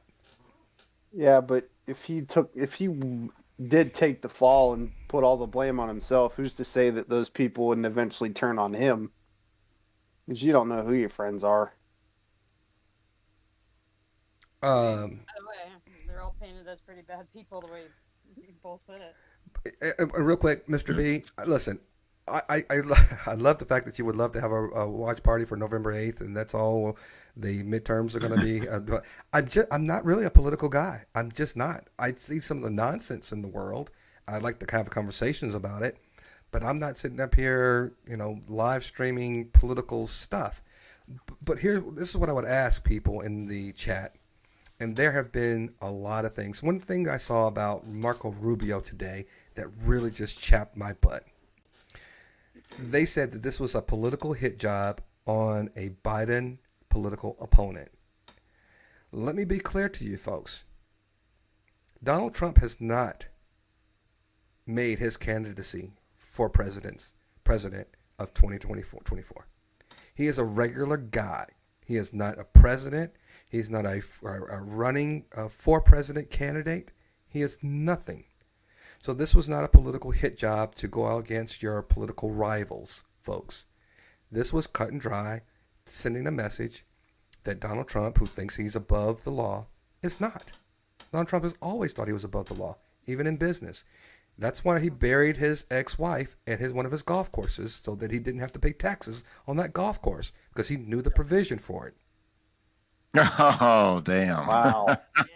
Did you guys not hear that? You know that, did you? I knew didn't hear that. I knew he had buried her there, but I didn't know why he buried her there. He said he did that to avoid taxes? Yeah. Mm-hmm. Companies That's- raised to avoid taxes. That's dirty. Okay, so here's my thing. On that, I mean, if I can avoid some taxes, I'm gonna try to avoid some taxes. But yeah, I didn't know that. Yeah, the end of the game is that you want to, avoid paying taxes. But when you're in the upper echelon, I won't say he's at the 1%, but he's in the top 15, 20% of the richest people in the world, or at least in America. And those are the people who have not been paying their fair share in taxes throughout the course of their livelihood or since they've been multi-billionaires or multi-millionaires. While the young and the up-and-coming middle class and, maybe borderline upper class are trying to make it are paying. Once you hit and Marcus, you know this more than I probably know. Once you hit a certain threshold in your income, that tax hit, you're thinking, man, I'm making this much money. And then you look at those taxes that they take out when you hit that Yeah. threshold, you're sitting there thinking, damn, how can I make these tax breaks happen for me? Because, listen, taxes are all you're trying to do when you're getting taxes taken out of your paycheck. You're giving the government a tax-free loan, or interest-free, an interest-free loan. Interest Right. rate, yeah. And all they're saying is, thank you for loaning us the money at the end of the year or the beginning of the year. Here's your refund because you gave us so much money. Here's what you get back. That's all that is when you're paying your income Yeah. tax. I don't claim to be smart about a lot of things, but I do play smart on the podcast sometimes. I had a conversation with Megan about that yesterday. About some people claim that I'm not as intelligent as I may come across at times. I have smart days. I really will tell you, I do have smart days. I think today is one of those days I'm having a smart day. But my question is, what else do you want to know, Jake? Because you say you don't watch a lot.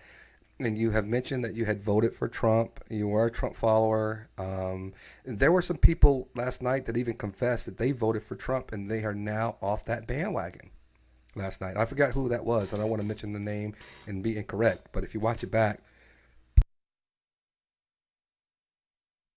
sorry, I had to burp. If you watch it back, you'll see that there are some people who are like, I am no longer part and don't recognize the Republican Party because of Trump. Well, I did vote for him, but when he lost, I'm like, well, what?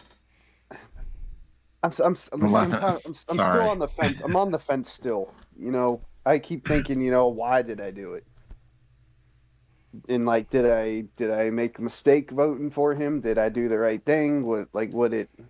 Did I do it just to do it? Or, So let me get you up to speed then, in case I anybody hasn't been seeing the current events. We're not talking about January 6th. There was an FBI raid that happened in yeah, I heard Mar-a-Lago. about that. Trump was in New York at another disposition that he had to do for another legal battle, in case you didn't know that. He's got legal battles all over the place. So the FBI went to a judge who signed off on a warrant, and that warrant indicated that there is probable cause that evidence related to a crime existed in Mar-a-Lago. Warrants aren't easily able to get. I mean, if you're Joe Schmo and they got like a suspicion that you might be selling narcotics, and they got a picture of you and selling narcotics out of your home, that's an easy win. Go and get it.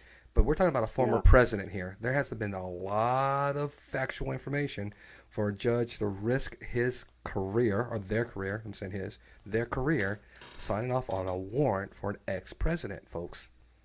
Think about the career jeopardy they're putting themselves in. If they turn up nothing, and this is a witch hunt, imagine what that person has to lose, because they're always going to be public record, I believe, at some point. Who signed off on the warrant? Who helped execute the warrant? All these things. What was the warrant contained? What did the warrant contain? What were they searching for? Going to eventually come out. There's always a paper trail. I mean, it always leads back to a source. So I mean, they can't hide. Well, but that's the thing. Donald Trump has been notorious for hiding, and thinking that he's above the law. Yeah. I'm listening to Truth Teller. That's me to an extent. I haven't completely abandoned the Republican Party, but I've completely abandoned the Trump wing of the party. Was it you last night, Truth Teller, that was saying that you had voted for Trump and you are no longer on that bandwagon with the Trumps, Donald Trump? And look, guys, I really want you guys to help with this conversation, because I don't want to be a talking head up here and rehashing some of the things that we talked about yesterday. But I really just don't understand how people had drank the Kool-Aid on Donald Trump when this was clear throughout his entire presidency. Everything that you're seeing now, I'm not the type of person that says I told you so, but it was in your face the entire time. The entire time. And Maybe, Thank you. maybe I think that I heard so many good things about the guy and not enough bad that I was just like, oh, he's the good guy, you know, he's the.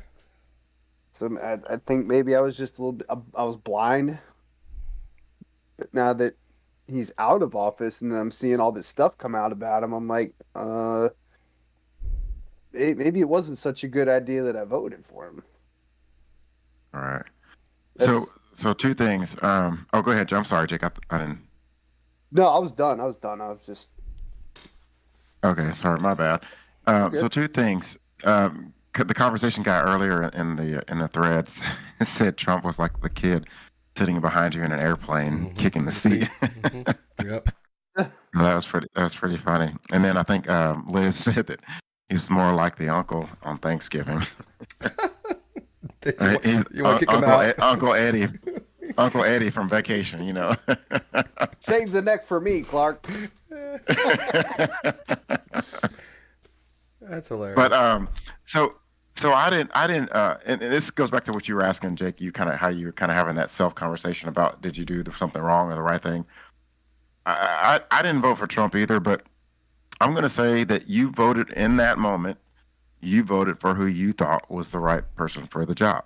So I don't think you should waver or feel conflicted in that regard, because we're always, you know, uh, we're always or we should always be afforded the opportunity to assess new facts as they come about. You know, on either side. You know, be a Democrat or Republican. Um, Me personally, when Trump won the election the first time around, everybody was, you know, in an uproar and all huffy puffy and, you know, the sky is falling and everything. And I said, you know what? I mean, okay, I didn't vote for him, but shit, you know, I mean, let's just see what happens. You know, I mean, can it be that bad? I mean, we've got all these checks and balances in place and, you know, he can't run amok, he can't go rogue, you know. But like I said just a few seconds ago, I mean, I was able to assess the new facts that presented themselves along the way, and you know, so I can see how everything I thought he couldn't do, he did do. But yeah, but to your question or thought, you know, don't feel like you did something wrong. I mean, that was in that moment, that was who you felt was the right choice.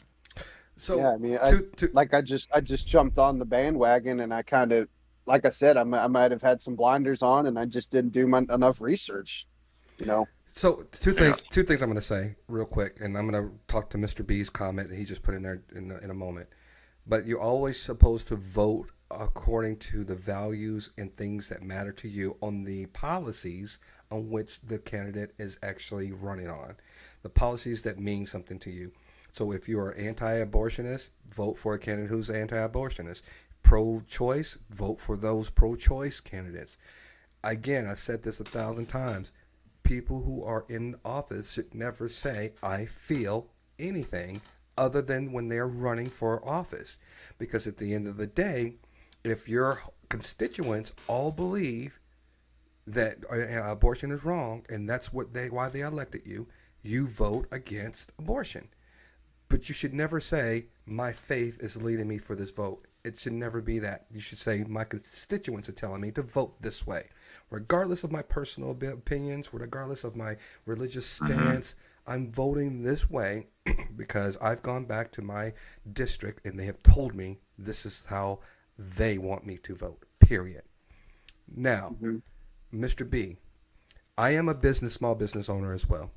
The benefits and the small business tax that I was able to receive benefited me when Donald Trump passed that tax break. It wasn't much, but I saw some kind of relief on that for business owners. But it did nothing for the small non-business owner. If it did nothing for middle class or lower class Americans, it did absolutely nothing.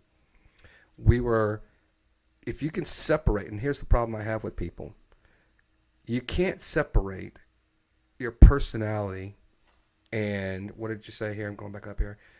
Personality from performance. You can't get a job anywhere I know of where you've got a piss poor personality and you're the smartest guy in the room. Nobody's not going to hire you still.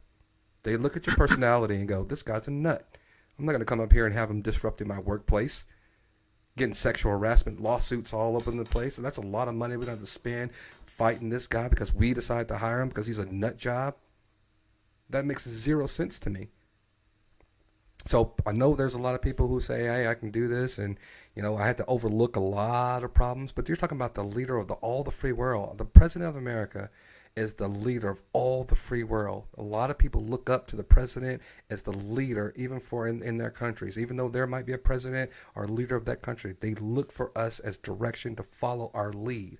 Trump failed on that aspect, and he was never looked upon from foreign leaders as a person that was a dignitary or someone that they could feel as if he knew what the hell he was doing. And if you don't believe me, I can find so many different damn articles when Trump lost that all of the other world leaders were congratulating Joe Biden and said that the American democracy was going to be restored now that Joe Biden was elected.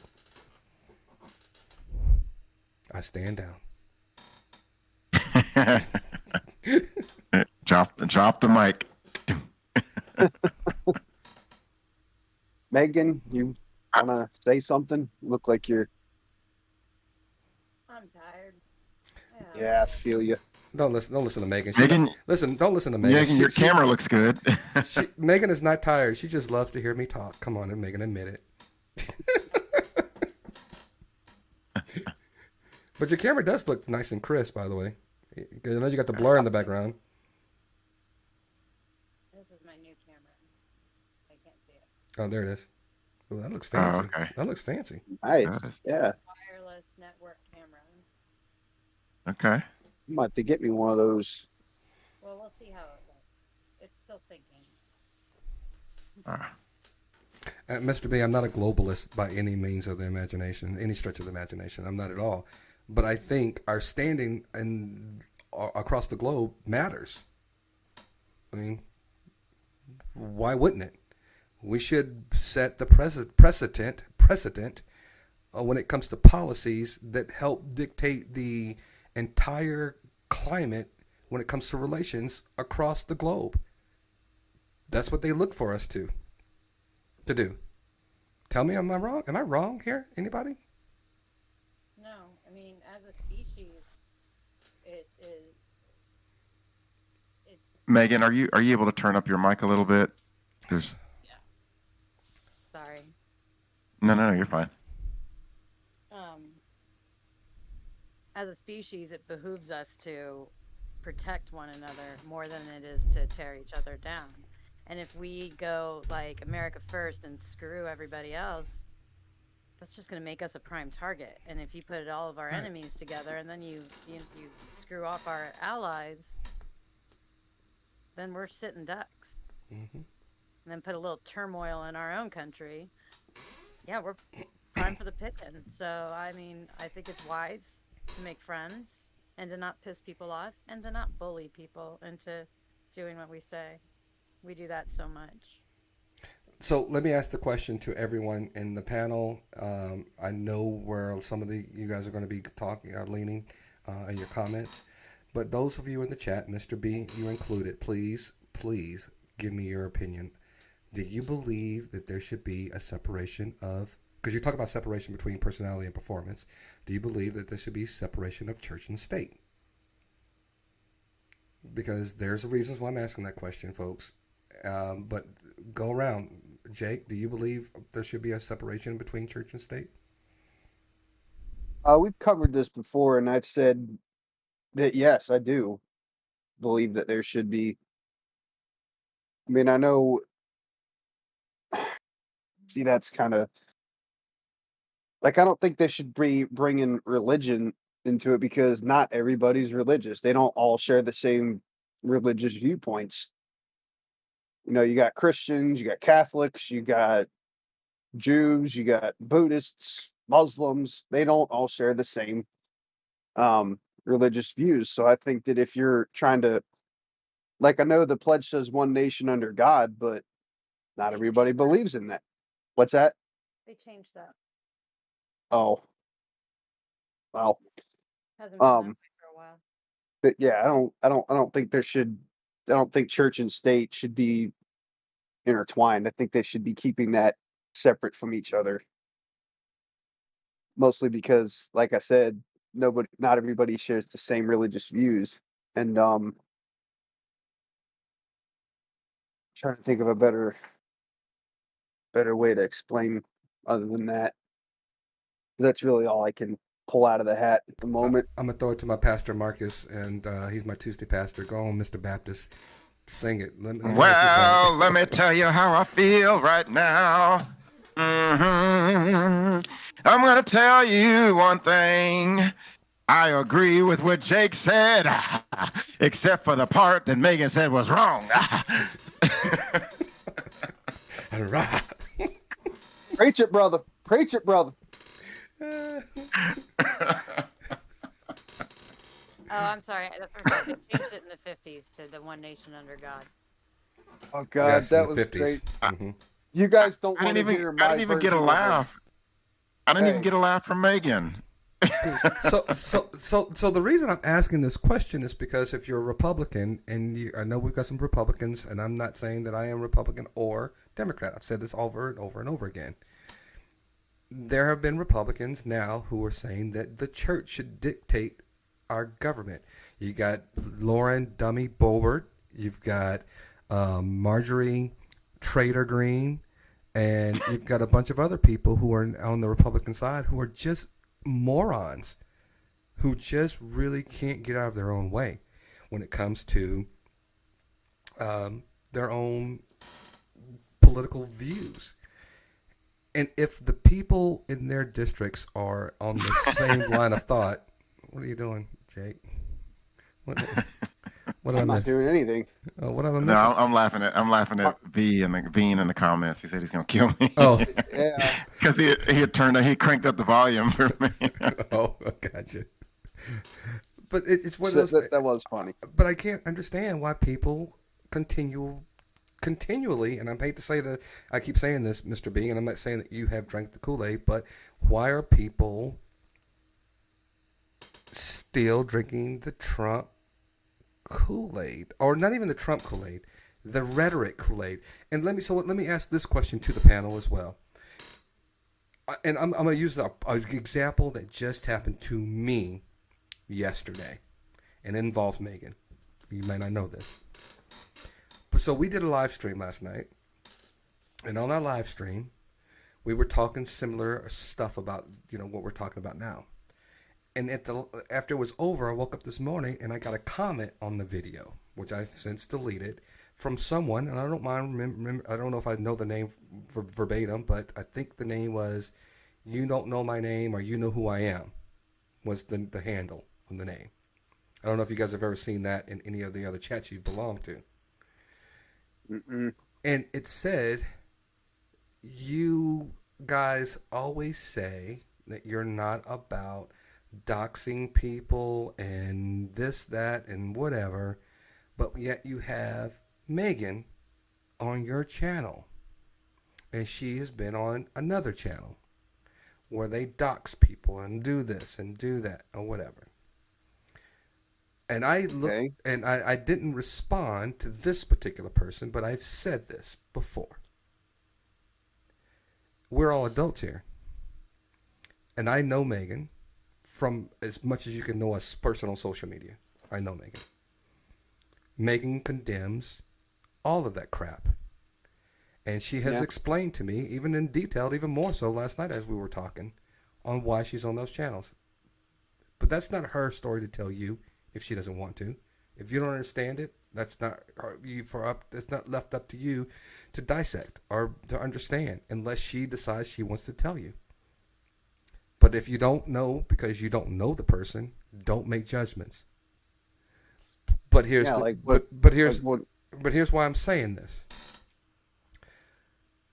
People can get persuaded to think that you're grouped into a specific belief by association. And I'm not saying that this is aimed at Megan or anyone else. You can do whatever you want, but I understand that people attribute your line of thinking based upon who you associate with. I don't associate with any of that kind of stuff. And if Marcus or Jake told me today, oh yeah, I hang out with like the Oath Keepers or I follow them on some sites, I'm gonna be like, damn, dude, listen, it was cool, appreciate you, man. That was great that we had you on here, but I can't be with you. But unless Jake came to me and said, Brian, let me tell you why I was on those channels, and this is what I have an understanding. I never paint people with a broad brush. You should not either. People should always understand people's things before they actually make an opinion, formulate an opinion. Back to Trump. Trump has gotten plenty and plenty of opportunities to say he does not align with the Oath Keepers, the Proud Boys, or any of the other bigoted or racial groups. He has yet to denounce or say, hey, I don't want my campaign to have anything to do with these hateful groups. And yet he still tries to formulate a campaign that caters to those people who believe that crap. So you can be a Republican all you want to. But until you have somebody who says, hey, I'm not associating myself or my campaign with this group or this nonsense, why would you vote for somebody?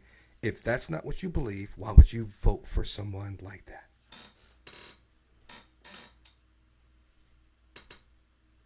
Does that make sense to anybody? I know I talked a lot. No, The you $1,000,000 question. Yep.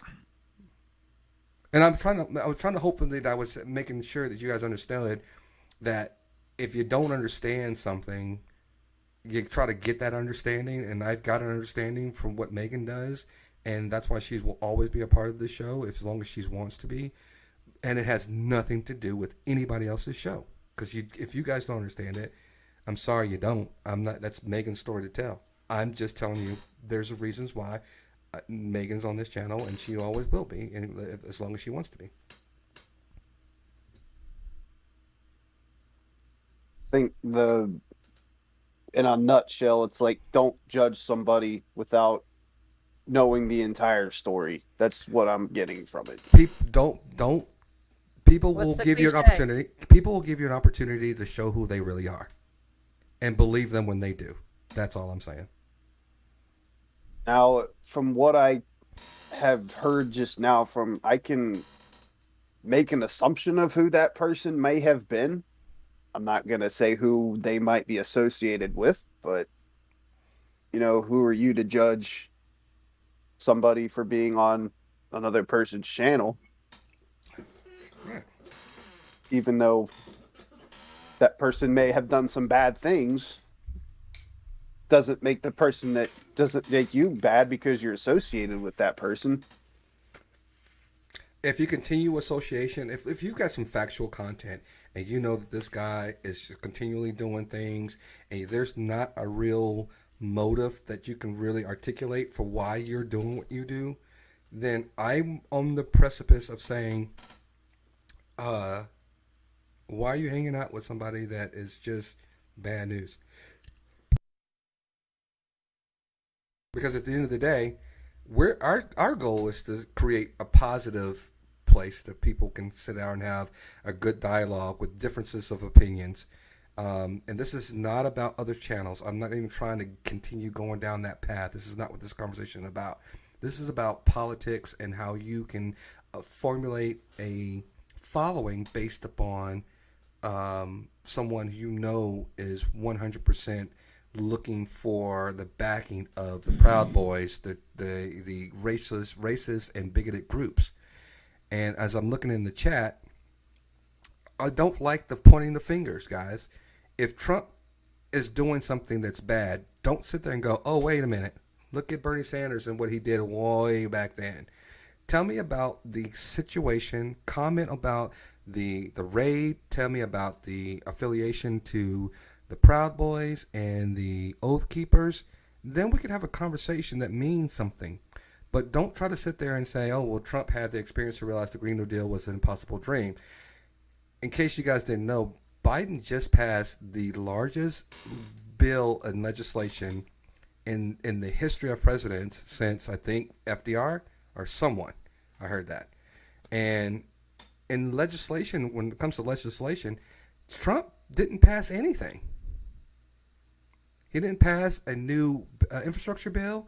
He never reformed and replaced the Affordable Care Act like he promised and ran on. He only built like 500 miles of wall that he said he was going to protect our border. Trump did not fulfill any of his campaign promises that he ran on. Zero. Prove me wrong. I didn't know that. Where's the wall he said he was going to build? I don't see one. Was it 500 or 50 miles of wall? Somebody has to look that up. I think 500. I think I think 500 he did sounds say about right. 500. When I think about that, yeah. Yeah, he made that was like one of his main things. Like, I'm gonna build this huge wall, and I'm like, and Yeah. here we are. It's still not there. I was like, where's this wall you were talking so high and mighty about? I don't see one. And you know what the funny thing is, and I'm looking at some of the comments too that Veen is saying comment too long. I don't know if that was my comment, but also the conversation guy saying that the Fox News is so bad that people believe them automatically without research. Absolutely. The rhetoric, even when it came to Hillary Clinton, the conversation guy, was. Sorry, I keep having to burp from drinking beer. I hate when I'm drinking beer this late. It makes me burp. You remember the lock her up chants? Remember? Yeah. That was all because they said that Hillary Clinton had her email server that was not secure and contained top secret information that could have been compromised. And Lord behold, guess what they were raiding Mar-a-Lago for? Trump took top secret documents that he wasn't supposed to have to Mar-a-Lago. So, okay, I was going to ask if this if this could be related to what Hillary was going through, because if I think I read something somewhere that, or when I was reading about this, I guess it's law that if you are a White House staff member, that you are required to forward any confidential secure documentation. You're required to forward that to your White House email address 20 days after 20 days leaving office or something like that, something along those lines. But so this is related to that, or these two situations could be compared. 100% comparable. 100%. Okay. But here's also the comparison. You talk about Hunter Biden. Hunter Biden was considered to be, making money off of Joe Biden, and it was kind of like, why is Hunter Biden making all this money? Jared Kushner has made almost $1 billion since Trump has been the president. So, and I'm sorry, Veen. I looked back in the chat. I can't find why your conversation or your response got truncated. I didn't see anything, but please type it in parts, and we'll bring it to the chat to make sure that we rehash that out and get that on the live stream.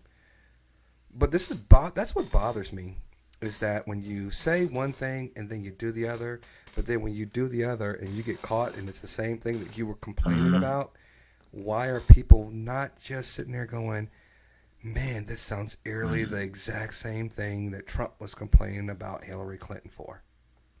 It sounds about like real life. Yeah. It's like, is art imitating life? Is life imitating art? Which one is it?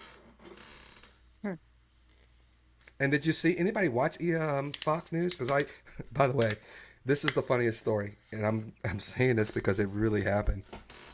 We were actually watching, doing a live stream, and we were just playing. Was it the Truth Tellers, or was it Fox News that we got a copyright strike on last night? Did we get a copyright strike, or did they just shut us down? Well, I think it shut us down, and I think when we went back up, when I tried to start it again, it said there was a copyright strike, but I'm not 100% sure. Yeah, if it was Fox News. Yeah, if it was Fox News, you probably got, because they're like not, probably has nothing to do with politics. It's probably just, it's copyright. But yeah, Fox News is definitely big Trump supporters, and I heard that, I don't know if it's true, that they're starting to fall off maybe they are starting to fall off the Trump bandwagon. All this stuff's coming out about him. Mm-hmm. I'm not sure. I'm not sure if that's true or not, but because I kind of stopped watching the news. But if you guys watch it more than me, you'd probably know about it more than I do. I heard they're kind of pulling back on that. I don't really watch the news very much anymore. I had to take a hiatus. Yeah, I don't. It's just after the whole thing with the Ukraine, I kind of just fell off with the news. I'm like, So I watch, and we're talking about this conversation, guy. We talked about this a little bit yesterday. I watched Dave Packman, some of the clips. And again, I don't watch mainstream news a whole entire lot. I watch snippets of the things that I see on YouTube. I come into my office. I have all these computers everywhere, and I have something because my brain has to have stimulation all the time, all the time. And so when I'm working, I have to have something playing, and I have on one of these computers, I have to have either YouTube, Hulu, a movie, or something going on. And I watch some of the snippets of different news stations. And it could be a local news station in Florida. It could be a local news station. I'm getting information from all different sources. I don't rely on one source of information. That's what I keep telling people all the time. Before you formulate an opinion, get as much information from as many resources as you possibly can before. Rashad Ritchie, oh my God, yes, that's the guy from, what is the show that I like him? And he's actually going to law school. He's becoming a lawyer as well. I love Dr. Ritchie. He's a great guy, and he's part of like the Young Turks, I believe, or Disputable, or just something. Tell me what station is he from? The Conversation guy. It might be one of the Young Turks' other little sub channels. Yeah, it's one I of think those. the Young Turks have kind of fallen off a bit. I used to like them. I used to like him. The girl on that show. I don't know her name. Yeah, her. I used I know to who you're talking I used to like her until she became kind of superstar like. She kind of became different when she started getting notoriety. And For a second there, I thought you said super snark. no, superstar. Pretty snarky. Yeah, she is undisputable. That's it, undisputable. I don't like Brian Taylor Cohen that much anymore because he has a whole lot too much dialogue, or what's the word I'm looking for? He has his own personal perspective into whatever he's talking about. He kind of annoys me a little bit. Hello, Freddie Fretz. Anna Kasparian. Anna Kasparian. That's who I'm thinking about. I still like that channel. But again, that's not about those channels. It's about where you get information from. If you get information from multiple sources, you'd be surprised on how you can actually formulate a balance based upon all the different information that you get, because not everybody's going to give you the same perspective.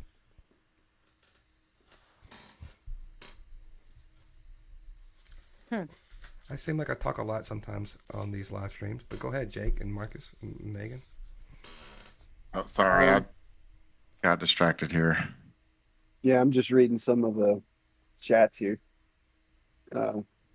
Oprah. No, speaking of Oprah, oh my God. What about those? What's that show called with those four women? What's that called? The View. The View. I know they're pretty political. They talk about all that. Gosh. Yeah, their personalities play a big role in their show. Oh yeah, it's like The View is like us. So don't knock The View. Don't knock The View because they're giving perspective from a women's perspective. If you're looking at our show, and that's what we're trying to do, we're trying to give people some kind of entertainment value, but also knowing that we have no realm of real true knowledge of the interworkings of whatever we're discussing. We have, I probably do, but no one really has a whole lot of insight in the DC political realm besides myself. Because you play golf there. Stop it, Megan. Don't you golf shame me right now. Don't golf shame me. You know what? You. Hey, That's more I'll give knowledge shaming you. what Marcus did a few minutes ago and his dad jokes, I'd say that gives us a lot of good humor too. So I'd say we're past the View, man. We're up there. I would just say I wouldn't lump every show that talks about things from their perspective like The View. The View is in a world of its own. Yeah. Yeah, but I'm trying to go back to the chats over here, and I don't want you guys to feel too. I don't. Whoopi Goldberg. I don't want you guys to feel. I don't listen. I don't want you guys in the chat to feel too caught up in the chat that you're going to start voicing your opinions to the point where you're going to either detract our viewers. Say what you have to say. That's great, but try not to be confrontational in the way you're saying things in the chat. We want to include everyone and not try to exclude anyone based upon your beliefs. So keep it nice and cordial, even in the chat, because that's what we're trying to do here. Oh, there was another one I was gonna name. My coworker makes fun of this guy all the time. What's his name? He's from that. Alex Jones. Is that who that? Who's Alex He's Jones? You ever heard of Alex Jones? Oh, come on. Don't. You're messing with John me. Oliver has a good episode. John on Alex. Oliver. Oh, Alex Jones. You mean the guy from that just got The sued? water turning the frogs. Yeah. I got you. What's the name of that show that he's on? He's on a. Can't Yeah. remember. InfoWars. Infowars. That's it. Infowars. So he is currently in the news. he got His sued. He got attorney- sued for His Parkview. Okay. Go ahead.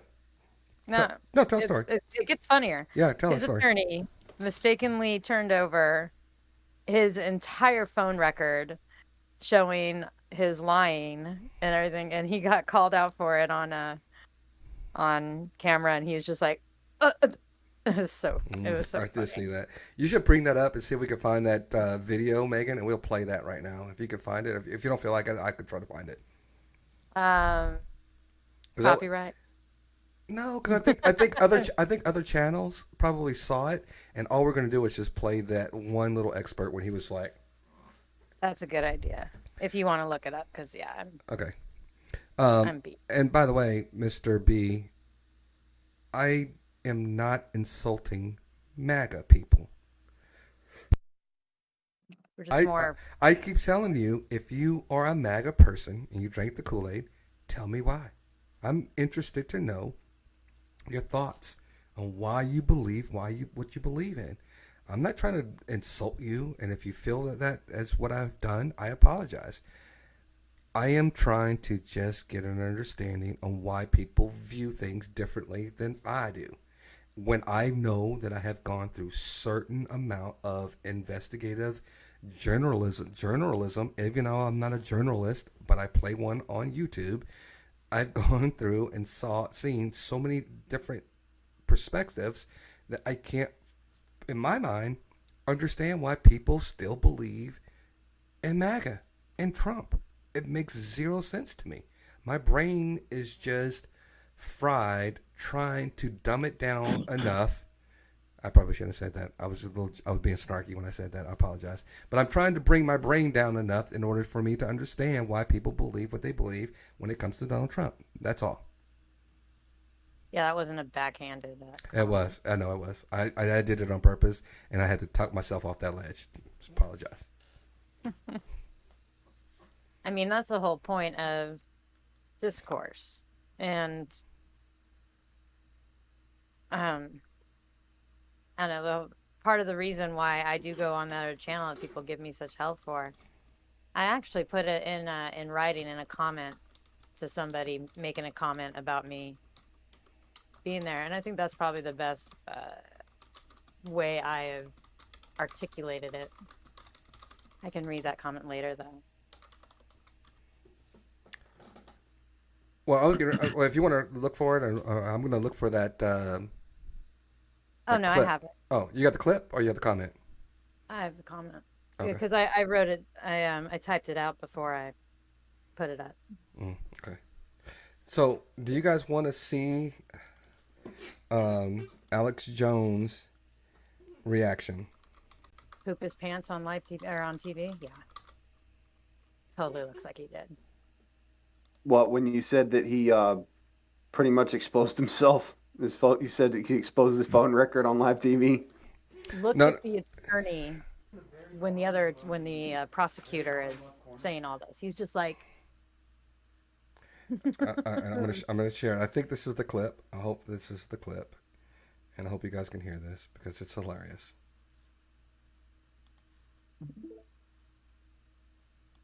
Is that your phone number?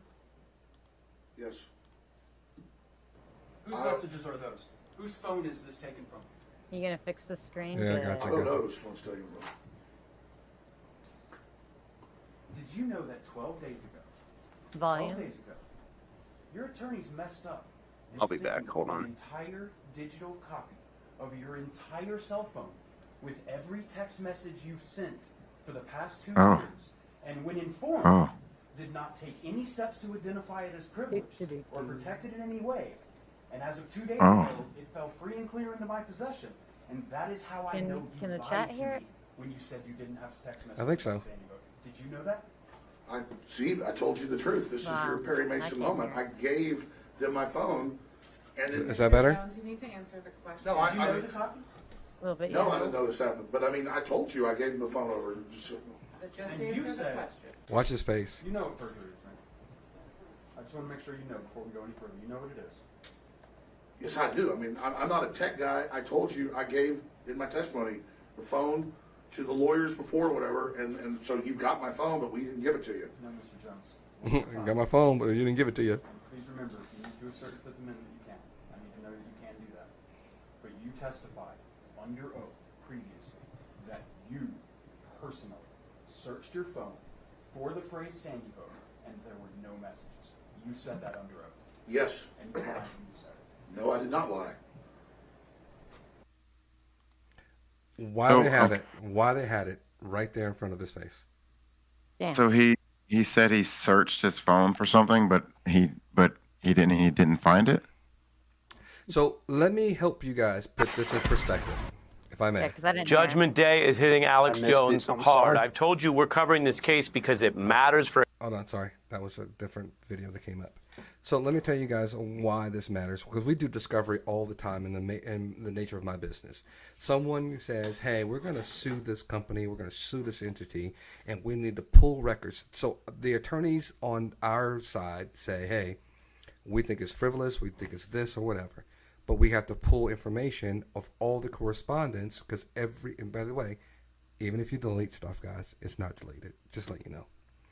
So we have to pull a discovery from everything, from their emails to their data shares, from their save files, from their OneDrives, from everything. So when people say that, hey, I did a search for everything that says Sandy Hook and there's nothing there, Alex Jones said that and testified that under oath. But his lawyers, the incompetent people that they are, ended up transferring all the text messages related to Sandy Hook that they found that was clear and evident that they were still a part of his phone history, and they delivered it to the prosecutors. And so Okay. he tried to lie and said, oh, well, I never had them or whatever. And so he committed perjury on the stand because they found it. He knew he was lying. And his face told the story to me. I mean, that face of his was like, oh, my God. He turned a bright red to me. It was just like, wow, caught in a lie. And it's because they found it on his phone, and he said he looked everywhere, but They still had he it. didn't find anything. Got it. Life? Yeah, even like technology has changed a lot. Like you could think you're deleting something, like completely wiping it, but they can like say if you delete something off your hard drive and someone got a hold of it that knows what they're doing, they could plug that hard drive in and pretty much track everything you ever did on it. So even if you're deleting something, it's not fully gone. So yeah, that's Well, always said this to you guys before when we started this conversation, and we had some other people coming from other channels. If you don't have a VPN right now on your machine, as we're doing the live stream, you should get a VPN. A VPN masks your IP address. You should have it going on at every time you do anything on the internet. You should get a virus protection. Virus protection will help you in case someone is actually trying to send you any type of data and throughout the live stream. Make sure that you're protecting yourself, that some bot is not going to be installed in your computer and stealing your credit card information or anything else that you have on there. Protect Oh, yourself. did I? Yeah, like I don't know if I said it on this, or if maybe it was another stream, but like if you're going to a gas station or an ATM, the little card reader, give it a little tug because sometimes there's scammers out there that have these things. They're like chip readers, and they'll put it over the scanner of, the card reader. And when you put your card in, they're pretty much gathering all your info. And when the place closes, they'll go there after it closes and take that little thing off, and they'll plug it into their computer or something and get all the information of everybody who put cards in there. On that's on ATMs, gas pumps, just anything that you can put your card into. They can do that. So I'm missing some things in the chat. So somebody might have to catch me up on things about how, there's some, people are escaping There's other no conversation. Some conversations. I see something about Rush Lindstrom is gone. My ex used to love Rush. I think Yeah, Rush Rush Limbaugh. died. Rush- Yeah, he passed. Rush Limbaugh, right? Yeah, Limbaugh. Yeah, he died last year, I think. Yeah. Yeah. He definitely died last year. I don't know too much about Tucker Carlson anymore. I think he's kind of getting into the crosshairs. I think he's taking a little time out as well. Ah, That's crosshairs. why. Wasn't Yeah, that his that's why I show? said. Was that a show Yeah, called but- Crosshairs? I was trying to be funny either. Yeah, that's the one where John Stewart just handed him his. Oh, that's act. right. I remember Yeah. that. Yeah, that's right. Aren't I think it Tucker was Crossfire. Crossfire. aren't Tucker Carlson and Sean Hannity both doing the same show, or are they two separate guys doing stuff on Fox News? They talk about two different conspiracies a night, so they're pretty much well covering a lot of things. And Okay. and Liz, this is a Mac right here. This is the Mac. Of all the computers I have going on right here in my office, I got a Mac over here, Mac on the floor, so I do have Macs as well. That's in the chat. Sorry. Sorry, I know that was random, but I was talking to Liz about Macs. That's okay. It's okay, Liz. It's okay. Anytime we see you say someone's name from the chat and then say something random, we figured. I'm like squirrel. But again, Mr. B, don't take this personal when we come about and we start talking about even some of the things that we may have, say a phrase or something that may be a little condescending or in jest when it comes to MAGA. Don't take it personal. Again, we're just having dialogue here. This is not personal attacks. This is not saying that you have to believe what anybody believes here on Drinks and Discussions.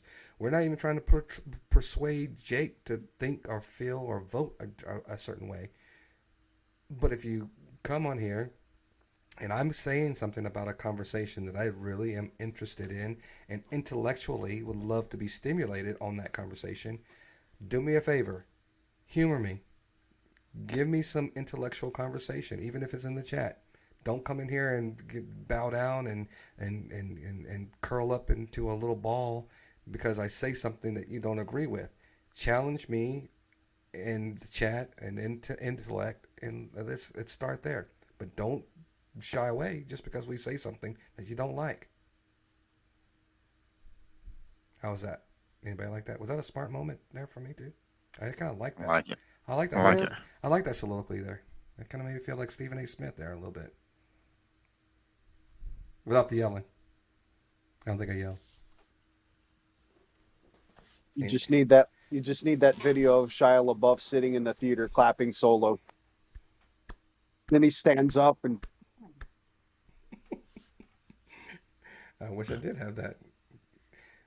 But it's been a great. Conversation. I wish we had more individuals that really just had more perspective. I mean, don't if you, Mr. B, keep it coming. You're the one who right now it seems to be like standing up for your your own beliefs, and I'm not faulting you for it. I'm looking for more substance in order for why you do believe the way you believe. Do you believe? And let's put this in the chat. Do you believe that the raid on Donald Trump's Mar-a-Lago property was justified or no? And Freddie Frets, I don't like that forward party crap at all. I may be, I'm not an extremist on either side. There are extremists on both sides. I just like the people who are educated enough to actually speak intelligently about their views and their political stands. I don't like this extreme stuff, and I think the forward party has a little bit of that extreme talk in the things that they are trying to bring into their party. Yep. Thank you, Veen. I do. I like to teach. Listen, I believe the children are the future. Teach them well and let them lead the way. Show them all the beauty they possess inside. I do, Marcus. Look, Marcus, I lobbed it up for you right there. I lobbed that one up for you. That was your alley-oop moment. And then give them a sense of pride to make it easier. It's beautiful, Marcus. Oh my God. Oh, Jake, Are you using thanks. Green New Deal? You know, and because of that, Jake, I'm gonna have a great dad joke for you for that moment right there. Oh, wait. Okay. Wait. So I will tell you this right now. I think that the Green New Deal is more on the right extremist side than I would like to go. And I'm going to tell you, if you're going to tell me to debate an issue like the Green New Deal, you have to give me something to compare it with. A debate is just not, do you believe in the Great New Deal? Is it good, bad, or indifferent? If that's what you want to talk about, let me know. But you can't compare the Green New Deal if there's nothing to compare it to on the right-hand side, Mr. B. So give me something of substance that we can debate on that is of equal parts on both sides. Question. This Green New Deal, is that the whole trying to go all electric, no fossil fuels, stuff like that? Is that what, or is that something completely different? Or they're gonna take your hamburgers away and airplanes and. Oh. Well, yeah, it's trying to dramatically decrease your carbon footprint. And it's extreme, and it's an extreme way to do things and I agree that we should probably do some of that, but we can't do it all at one time. There are steps in order you have to take in order to accomplish anything. You don't hit a home run on your first at bat 99.9% of the time. There's people who do it. But a lot of times it takes a lot of practice, it takes a lot of this, it takes a lot of things that you need in order to work up, in order to be able to hit that home run. And I don't think the Green New Deal, I don't even know if they still call it that now, because I don't think it still is a part of any legislature. But we just passed one of the most significant climate change bills in the history of our government with this latest legislature that just passed under the Biden administration. That goes a long way. Didn't they make it so extreme because they knew it would just be taken apart anyways and brought down? So they started at a very high level, but it kind of backfired. I'm not really sure if that was their plan or not. It just never made any sense to me. And and here's what I believe. I think that these were some very young, aggressive congresswomen that decided that they thought they were going to come out here and change and shake up DC. What you're seeing now are you're seeing people grow into their positions. I think AOC and some of the others that are all part of that Green New Deal are starting to learn their position. And they're starting to speak in a manner, if you see them on subcommittees and things that they are saying, they're kind of like taking steps backwards, not necessarily abandoning that stance, but they're being able to discuss and have a healthy discussion when it comes to some of the types of legislator that they are trying to pass when it comes to the climate change in their legislation. That's a good thing. You want to see your elected officials progress and understand the position. Marjorie Taylor Greene, Lauren Boebert, what have you ever heard from them as trying to pass anything when it comes to legislation, Mr. B? So if you want to talk about things and have a healthy debate about it, I'm here for it. But you got to give me something that you want to talk about on your side that can compare on what you're just. Don't just give me something that you're complaining about, but give me something that you want to debate about. Yeah, what's the Republicans' idea to, start thinking about climate change? That's a good question. Because I don't think they have anything but ways to make it worse. And I've said this before. I'm in technology, but I wouldn't sit there and go, "Hey guys, I work on fax machines. So if you guys go away from fax machines and start using email and PDF files, I'm going to lose my job." And that is a core American-made job. Mm-hmm. Why would you ever want to stop Americans from working this blue-collar job? Nobody says that. Nobody ever says that. No, and that's exactly what lobbyists do. Because we're having a conversation about lobbyists as well. Is that they keep money in the pockets of the politicians for their cause.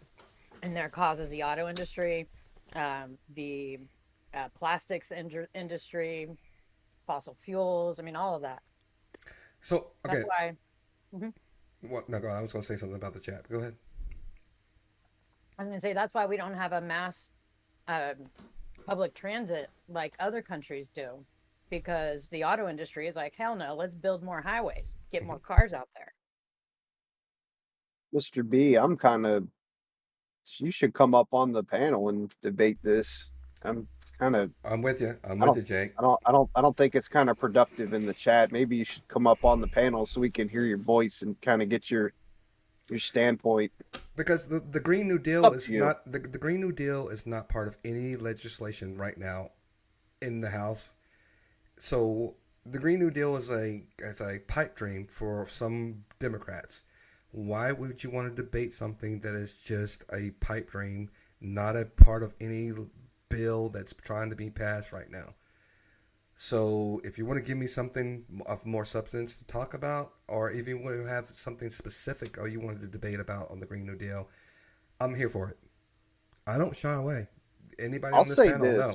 No, I'm not a guy who's going to shy away from any type of topic. I don't care what it is. I'm not the smartest guy in the world. I don't claim to be the tribe. Did I say that? I'm just saying I would just love to have an educated conversation when it comes to anything. I just bring it to me, but you can't just say, let's talk about the Green New Deal and debate it. What aspects of the Green New Deal do you not like? What aspects do you want to debate, and what do you want to talk about? Those are the things I want to talk about. I'll say this: if it is about eliminating fossil fuels and going completely green, I mean, I don't necessarily think that it would work. It would work in some areas, but like completely getting rid of the stuff like that, because you can't completely get rid of it, because there's always going to be things that require fossil fuels to run. I mean, well, listen, Jake. There are people, even going nuclear. You're 100% correct. There are a lot of people who are still on dial-up internet. You probably don't believe that, but there are rural counties. Oh, I believe it. There are rural counties that cannot get high-speed internet delivered to their areas. So there are people still on dial-up internet right now. There are places. I believe it. There are places that you can't get cell phone coverage. Mm-hmm.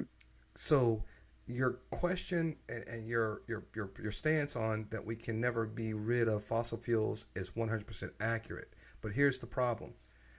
Fossil fuels leaves a very high carbon footprint, and it depletes the ozone layer. It creates issues when it comes to the air that we breathe and the toxins that we breathe in the air that we breathe. If you go into a cleaner fuel source that provides us with cleaner air, burns less emissions, who would not vote for a system that does that and helps our environment? Why would you be opposed to anything that helps in creating a healthier air for not just you and me, but into our children and our grandchildren as they grow up? What? Um, I think, well, see, I'm the kind of guy that would like to see it in action before it's like, say, it's mass produced, Well, like they're shit, showing. Listen, it's in action because you can actually see that. And trust me when I say this, and Marcus can vouch. In Texas, there are times where you can actually see these emission stations on and off the highway. They want to make sure that your car is not emitting a certain amount of emissions to drive on Texas highways. In Texas, you have to have a car inspection. Car inspections have to meet a certain standard in order to drive on Texas highways. I think those are called smog tests. Is that what that is? It's emission testing. It's not smog. It's emission testing. It's Oh, testing the amount of emissions that your car produces. okay. They call it a DEQ over here. So I'm not making this stuff up, guys. There's studies, and the reasons why they do these things is to compile evidence and to tell you what cars are contributing to when it comes to our carbon footprint. Next question. Sense.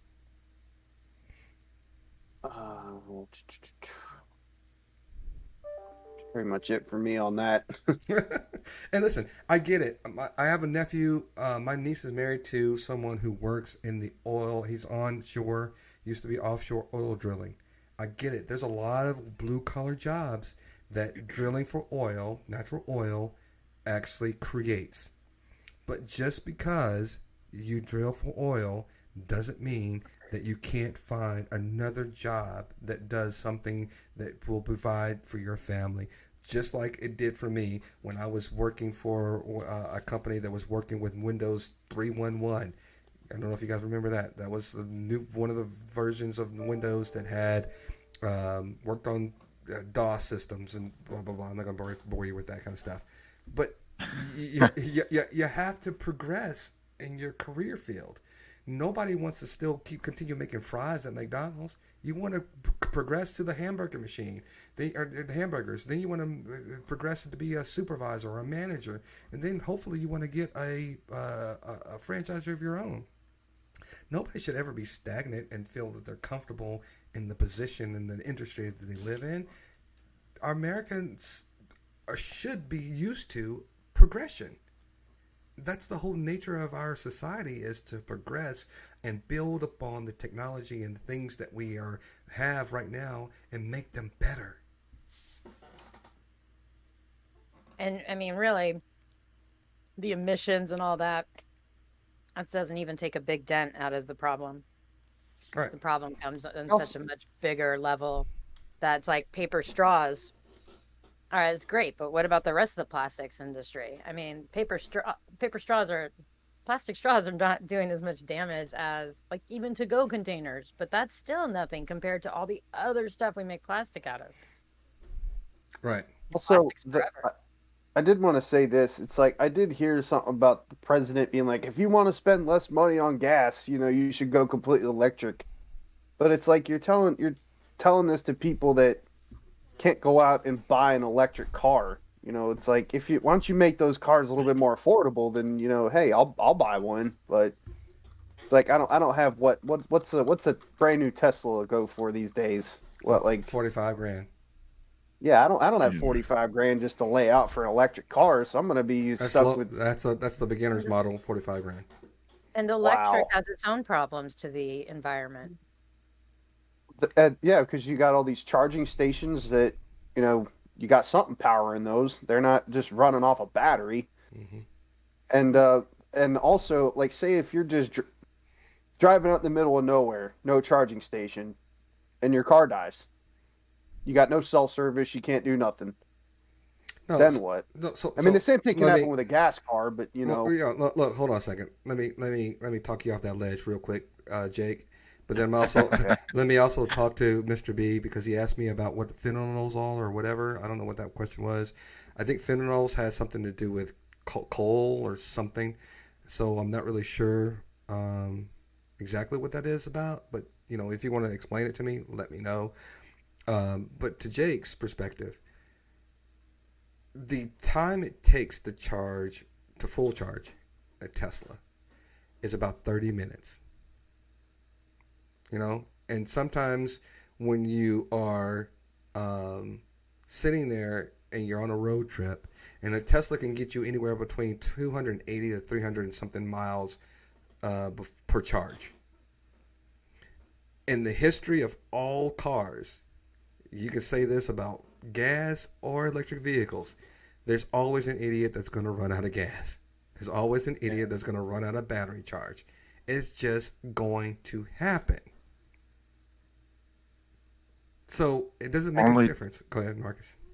I was going to say only 280 miles. That's not very much on the open road. I'm saying I think that's the minimum. That's the minimum. That's the maximum. Okay. That's about the minimum that you can get. Gotcha.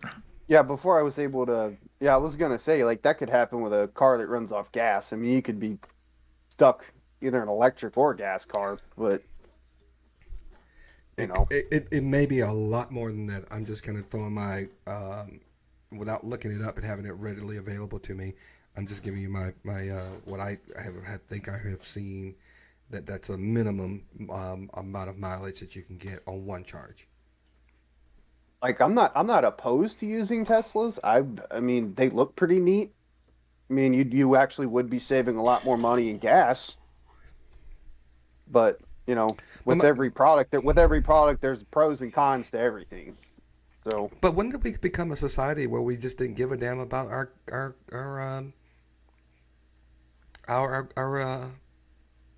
what's the word? I'm not in the economy. When did we stop our environment? When did we become a society where we just didn't give a shit about our environment anymore? 1973. Oh, that was it? I'm just kidding. I don't know. I was like, well, hold on now. I take offense to that now. The year Marcus was born. I wasn't even thought of back then, so don't even involve me in this. I was born in 1991, so. If you can build better without using the fossil fuels, I still don't understand this argument, Mr. B. If there's no coal, no steels that are going to cause, issues in our environment, what I still don't understand your argument. What is it that you're looking for, you need? If better is better, what's the problem? What are we doing wrong if you're showing progress in the things that are being done? It's almost like, if you remember the refrigerators that had the freezer on top, but it didn't have the ice maker. You had to have the ice trays. You had to put the ice in the little trays. You had to put them up there in order to make ice. Freezer. Yeah. So if you have, why wouldn't you sit there and say, oh, well, wait a minute, the people who make those ice trays are going to be out of business because you got this now fancy finagled freezer that automatically makes the ice. You don't need these ice trays. That's putting people out of work. Makes zero sense to me. Got ice trays in my freezer. Listen, this is not about your freezer, Jake or Megan. God dang it. Jesus. My ice trays are done. I just had to point that out. I still use ice trays. I don't have no fancy fridge. I know my dad recently did get one of those fancy fridges that has like the touch screen on it and the ice maker. I'm like, like up here compared to my fridge, like, I still use ice trays. And Mr. B, listen, I appreciate you, and I really wish that one day that you would actually get on and actually verbalize your perspective, because you kind of get to this point where you keep moving the measuring stick. So I'm not really sure exactly what you're talking about, because you were talking about this, and then all of a sudden you start talking about something else, and we've never really finished the conversation about the first thing that we talked about. So if you want to stay on point and we can have a conversation all the way through to the end of that conversation and come to either an understanding that we don't understand, or an enlightened moment where you say, hey, I never thought about that, and I'll go back and research things. I would love to have that, but right now, all you keep doing is just throwing things at me, and there's nothing really of substantial information that you're trying to share with me in order for us to really kind of like sit there and say, hey, let's have a healthy debate right here and there. And I know it's getting late too, so that's probably not going to happen. But in the future, I would love, Mr. B, you to sit there and say, hey, let's talk about this, and I want you to explain to me your perspective, as you also in turn give me that same perspective, that same amount of time to explain my perspective. That is what I think a healthy debate is all about. Yeah, Mr. B has always been a really reasonable, Absolutely. cool dude. Absolutely, yeah. Mm-hmm. And that's why the reason I'm trying to come at him like that. I just don't want. Hey, Joel. By the way, Joel. Thank you for joining the cast or the podcast. Appreciate you joining. I don't think I've seen Joel as a member before. Electric cars suck right now. I'm not really sure if they do, but you know, They're getting better. they are getting better. They don't blow up and they don't catch on fire. That's for sure. When you're You know, it's driving them. kind of Yeah. like it's kind of like when smartphones were being created. I mean, they at first they were buggy. They would explode. Some of them would explode, and nowadays it's like they've come a long way. It's like you got to give it time. They're still in their kind of Infancy. infancy stage. You know, they eventually, probably 5 or 6 more years down the road, they're gonna Listen, be like top notch. We're gonna be laughing at them like flip phones. let me I mean, laughing at cars. Yeah, let me give you guys some other examples when it comes to the car industry. The car industry, no one liked to wear seatbelts because they said that the study says that you are more likely not to be seriously injured or to even die in a car accident if you have a seatbelt on. Airbags. Remember, airbags were like the thing where you couldn't put even small kids in the front seat because the airbags were kind of like, we're not really sure about these airbags. And the front airbags, if you put small kids in there, the airbags might break their skull or their necks or something like that if they're in there. But now we have airbags on the side, front, back, everywhere in your car. Airbags are going to deploy. yeah. You can't Back, sit. front, side to side. Oh, my. jeez. They're starting to dance. Oh no. Freak fool. Freak fool. Freak fool.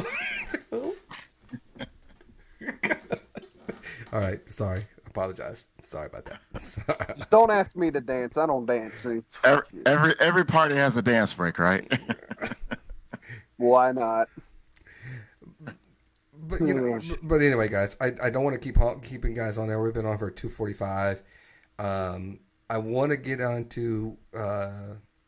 Hold on, Mr. B is saying, okay, Brian. Here's the debate. You often claim the Democrats are the party of intellectuals, and maggots. He said maggots. That's his words, not mine. Maggots are dumb-ass Kool-Aid drinkers, but your party, the intellectuals, are all for the elimination. I'm going to let anybody before me see if they can make any sense of that the comment. Elimination. What does that mean? Anybody? No. I mean, I think you're saying that because they want to eliminate some of like the bad things that are going on. I mean, and they still, I don't think any Democrats ever said they're coming for your guns, but they still, like, the right side will just be screaming that. And it's little things like that that get so twisted about in the media that people really believe that the left is like just trying to, I don't know, be extremists. Okay, so here's why I say about drinking the Kool-Aid. Number one, let me address that point real quick. I say when you drink the Kool-Aid, that means you're blinding yourself from the facts that are actually before you. Believe what you're being told and not your lying eyes. Because your eyes are lying to you is basically why I say you're drinking the Kool-Aid. You're delusional when it comes to the facts. And I've always said this, Mr. B. I am not, and I'm going to say this again, I'm not a Democrat. I'm not a Republican. I tend to follow more to some of the policies that the Democrats believe in over the the Republicans, but that doesn't make me a Republican or a Democrat. I'm not a straight party ticket voter. But here's also what I'm telling you about the Democrats or the Republicans in today's age. They have been aligning themselves more and more with extremist groups like the Proud Boys, the Oath Keepers, the Marjorie Taylor Greens, the Lauren Boeberts, who sit there and want to put person above country when it comes to Donald Trump. The country is not up for debate when it comes to being the greatest country in the world, in my opinion. I say that not having me served in the military, but I have my father served in the military. My cousins have served in the military, and a lot of other people that I know have served in the military. So I grew up in a military home. So when someone tries to disrupt on purpose a democracy or a democratic thing, certifying the election on purpose without any factual evidence, I have a problem with that. I have a problem with people who align themselves with that. So when you're talking about elimination, you're talking about a country who says, give us your poor, your downtrodden. That's on the Statue of Liberty. The Republican Party says, don't give us anything but your smartest people, your most intellectual. I can't get down with that. So there's no elimination when it comes to one side, in my opinion, when I see it so prevalently rampant on the other side. Minorities are being attacked now from the Republican side. Gay marriages, gay people are being attacked by the other side. Women are being attacked by the right. And then they're now talking about mixed marriages are now starting to be attacked by the right. There was one Republican congressman that says that he wanted to give it up to the states to find out if mixed marriages were legal in their own state. We'll leave it up to states to find out if that's legal or not. Haven't we already been through that? That's what I'm saying. That's my argument. That's my argument. Okay, this is not the Jim Crow laws here. You guys are trying to take us back to an area where it's about oppression. Those are all facts here, guys. Mr. B. I'm going to hit my button. Now it's your turn to debate. If you want to come on Discord and give your soliloquy here, feel more than happy to do so. But I think I just won without you saying a word. I'm just saying. I'm just kidding. Just kidding. But that you asked me, and I gave you. I hope that made sense to people, even though I've been having a couple of drinks. I hope I didn't stumble and mumble all over myself when I said all that. Anybody's comments about what I said? Anyone on there? Sounds good to me.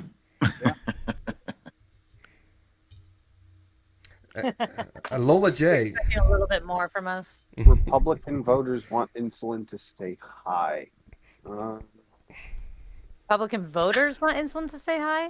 No, they just vote Republican. Oh, I think it's the Republican Party thinks. I'm just saying what's in the chat. The Republican Party thinks that lowering the cost of insulin is evil. I think is what I read. I don't understand how that would be evil. I mean, It's got not. people. There's also a laughing emoji next to that. Mm-hmm. You know, here's my thing on that. I've got cousins that have really bad diabetes, and they got to pay a shit ton of money to get their insulin. But you got someone who sits in their car and ODs on heroin, gets free Narcan, and just sent on their way. I mean,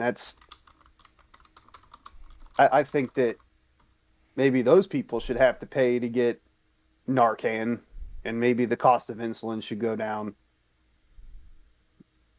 That's what I think about that. Mr. B, I don't think it's about winning. Yeah, and that's what I was trying to say. And I actually asked Joel Ferris too. Most of what I said was a lies. Democrats are evil. That's I think that might be like a 4-year-old that's typing. His parents are asleep and he has the iPad. That makes zero sense because nothing I said was a lie. Sorry for the whole change in subject there. It just kind of got me thinking about that. Nothing wrong with that.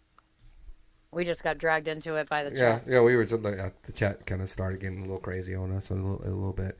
Again, But I guys, think the subject change is a good idea.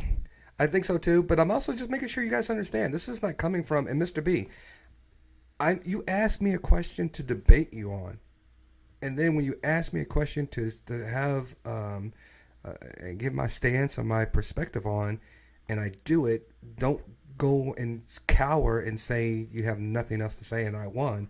It's not about winning or losing. That's not for us to decide. Those who are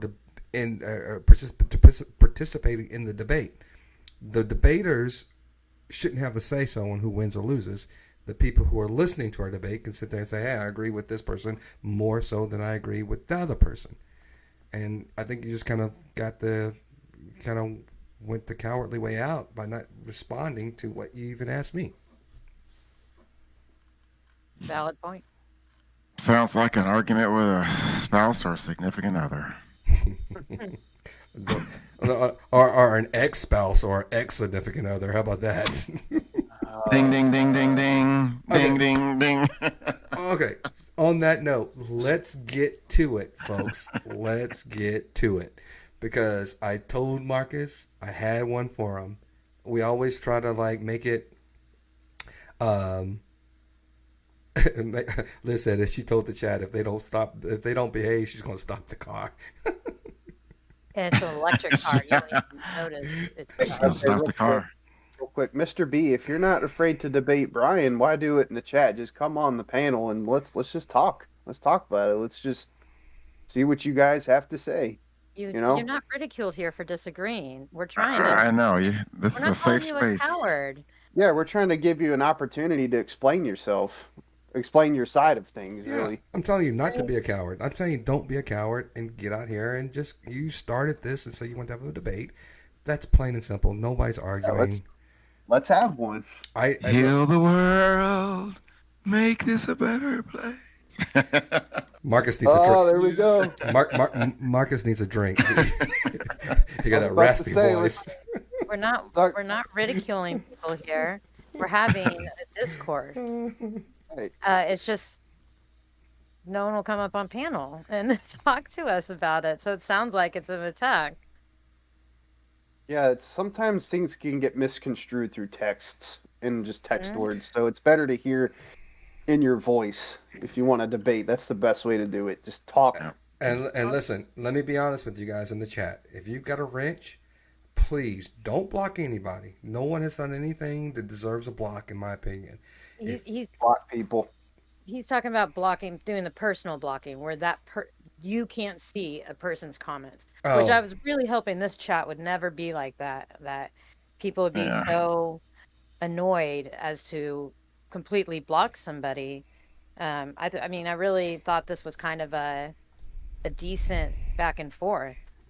Well, sometimes YouTube can get rid of the comment too. It's not just us. It's sometimes YouTube will Thanks, Liz. delete comments.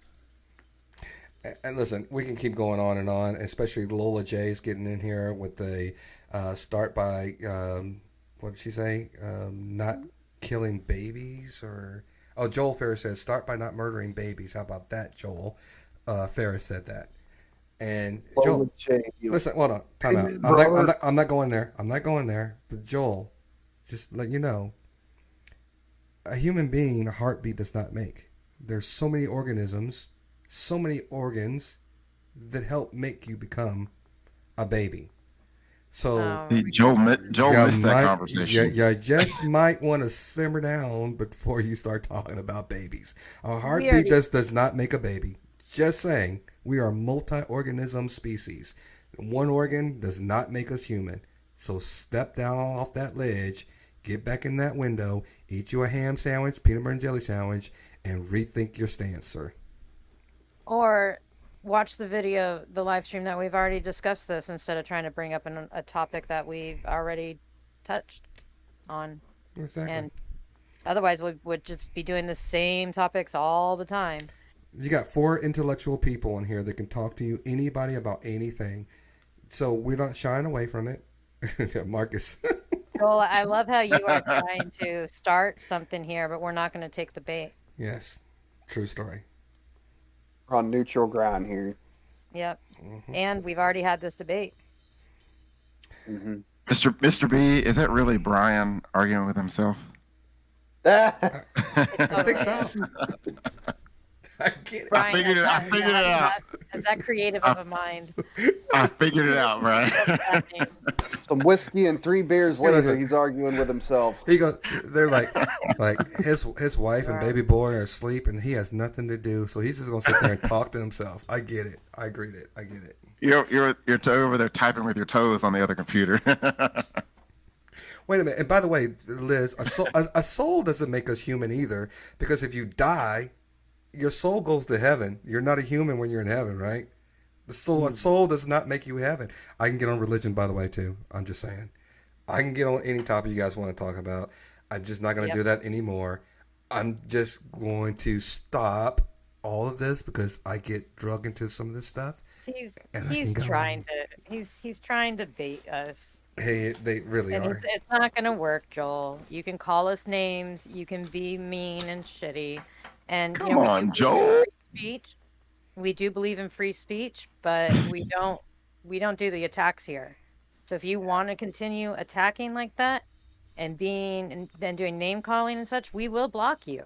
We don't want to block you, but we'll warn you, and we'll tell you that this is not the place that we insult people, because we don't believe in just calling people names. That's a lame way to debate. I mean, you have no leg to stand on. You don't have any arguments, so you just resort to name calling.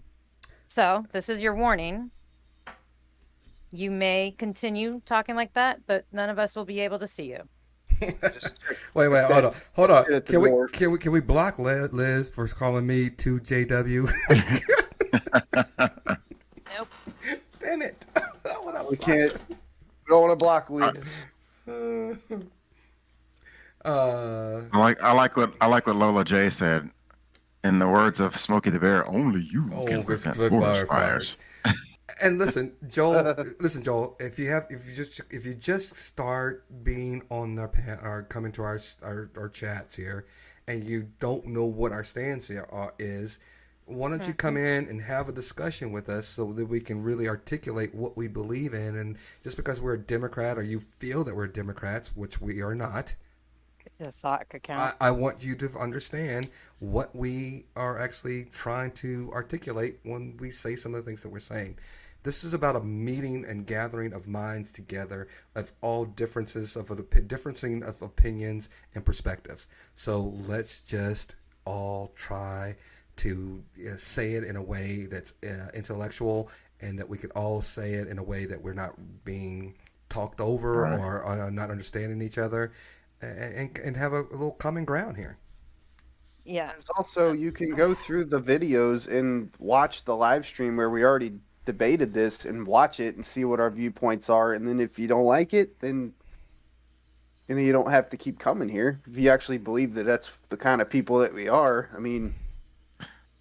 Guys, Or if you don't like it, you can just respect the fact that we all have difference of opinions and call it a day. And we're not closed-minded to anything. And Flecky Jake, you got strike. You're on. Let's strike one, Flecky Jake. That Flecky Jake is strike one. I think Megan's trying to say something. Nope. No, Oh, go ahead, Megan. Go ahead. Sorry.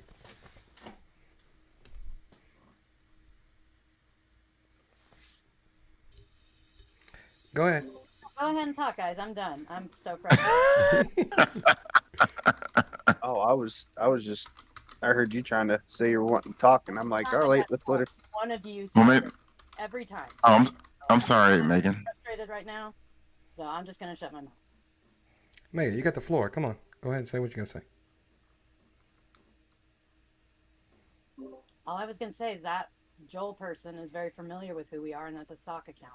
That's all. How do you know who that is? Oh, no, what's a sock account? I don't know what that is. Fake account. Sock account is an account that someone goes under so you don't recognize them, basically. Oh, okay. Well, that's very cowardly. I don't understand that. I mean, maybe I'm new to this game here, but I don't get that. Yeah, like some there was one person on another stream that thought that Nick was a certain account, and they turns out it wasn't. But they were like, "Oh, it's Nick," It's I'm like, yeah, it's not because of some of the way he was talking. I won't say where I saw that but just an example. All right. Well, so let's kind of tone the temperature down or take the temperature down a little bit. And I have before Marcus gets into his dad jokes. Do you have Marcus? Do you have dad jokes tonight? I do have a couple. Yep. Okay. So I have one, and I was trying to compete with Marcus on his dad jokes. So it's not really a dad joke necessarily, where it's like a question and answer. So I'm just gonna go into my best improv comedic voice here. So we were at home the other day. True story. We were at home the other day, and my wife's frantic. She's looking everywhere for stuff, and she's like, "Oh my!" I was like, "Babe, what's going on?" She goes, "Have you seen the cat bowl? Have you seen the cat bowl?" And I said, "What the hell are you talking about?" She said, "Have you seen the cat bowl?" I said, I had no idea that the cat could. Get it? I knew where you're going. Yeah. I knew I could. The master of dad jokes. I knew I was going to get that. Yeah, that was good. That was good. In case you didn't get it, guys, the cat bowl. The cat bowl. Yeah, the way that Yeah. you said bowl the first time was a dead giveaway. Oh, damn. Yeah, the word bowl. I put too much emphasis on the actual punchline. I should have just kind of, sorry. Yeah, it's all good. That was good. Is Veen right, Megan, by the way? Is Veen right? About what? Look in the chat. I don't know. Errors. Okay, Marcus, the floor is yours. Oh, okay. So I have many unemployment jokes, but sadly they don't work. Megan got it. So Jake earlier you gave me some tears. I forget what I was doing, but you gave me some tears, and I felt like it was a compliment, or I felt like you were flattering me in some way. So this was for you. What is the highest form of flattery? A plateau. Oh my gosh. Geology Oh my joke. gosh. Okay, last You guys, one. good night. Okay, last one. What's blue and not very heavy? Barry. Light blue. Oh my God. Yes, I've heard that one. Bye. I'm out.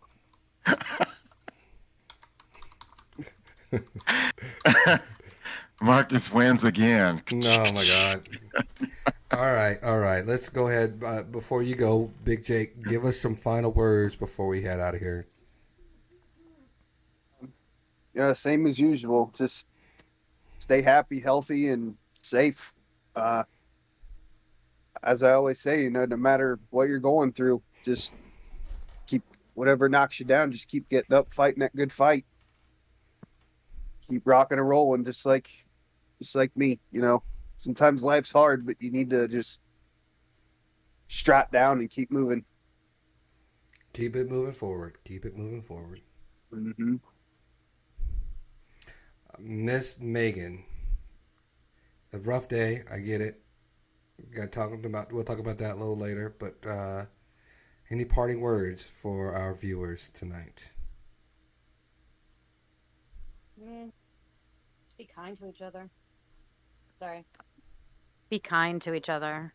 Just remember that people are all coming from their own lives and having their own bad days, and you don't know what your dickishness can cause somebody else. I'm not saying anyone here is being a dick or anything. I'm just saying, like, when you're just in general a dick to people, I know. you don't know You what that had can me do. looking. Hmm? She was pointing at Marcus. She was Oh, looking no. She was looking right at I know, Marcus's I was square. Right at Marcus's square when she Megan. said that. It's like, Megan, I thought we were friends. No, I'm teasing, Megan. Oh, I know. She's like, this guy right there. You're pointing to the chat in my view, Oh, you don't see but the I'm same not view? looking at YouTube. Oh, I'm looking at Discord. I'm like, this is the guy right here. We're the Brady Bunch squares right now. Oh yeah. Always smile at somebody. Get that smile could be the one thing that made somebody's day. You never know. Yep. All right, Mr. Marcus. Today I made someone's day. You did? Yeah, I sent him. He's been really worried about his bills getting paid, and I got confirmation that he got approved, and for his bills to be cleared. And I sent him an email because I was busy. But yeah, I was just like, I knew it would make his day. I even put like a celebration GIF in there. Nice. Great. Well, little do you know that little kind gesture was paid forward because you made our day by joining the podcast. Even though you went through some hell and high water to be on here, we appreciate the effort and seeing your smiling face, even though you were going through such a terrible little moment today. You made my day, our day. Well, thank you. You're welcome. Oh. And I actually mean that We haven't- sincerely. I actually mean that sincerely because I do appreciate the fact that when you show up, you do have a lot going on. And when you make the effort to show up sometimes with all the other things you have going on, it really makes me feel as if that you really do support what we are trying to do here. And that matters to me. So I appreciate you. I echo that, Brian. It's good to see your face, Megan. Your face. All right. All right, Mr. Marcus, you got any parting words? You didn't do parting words yet, have you?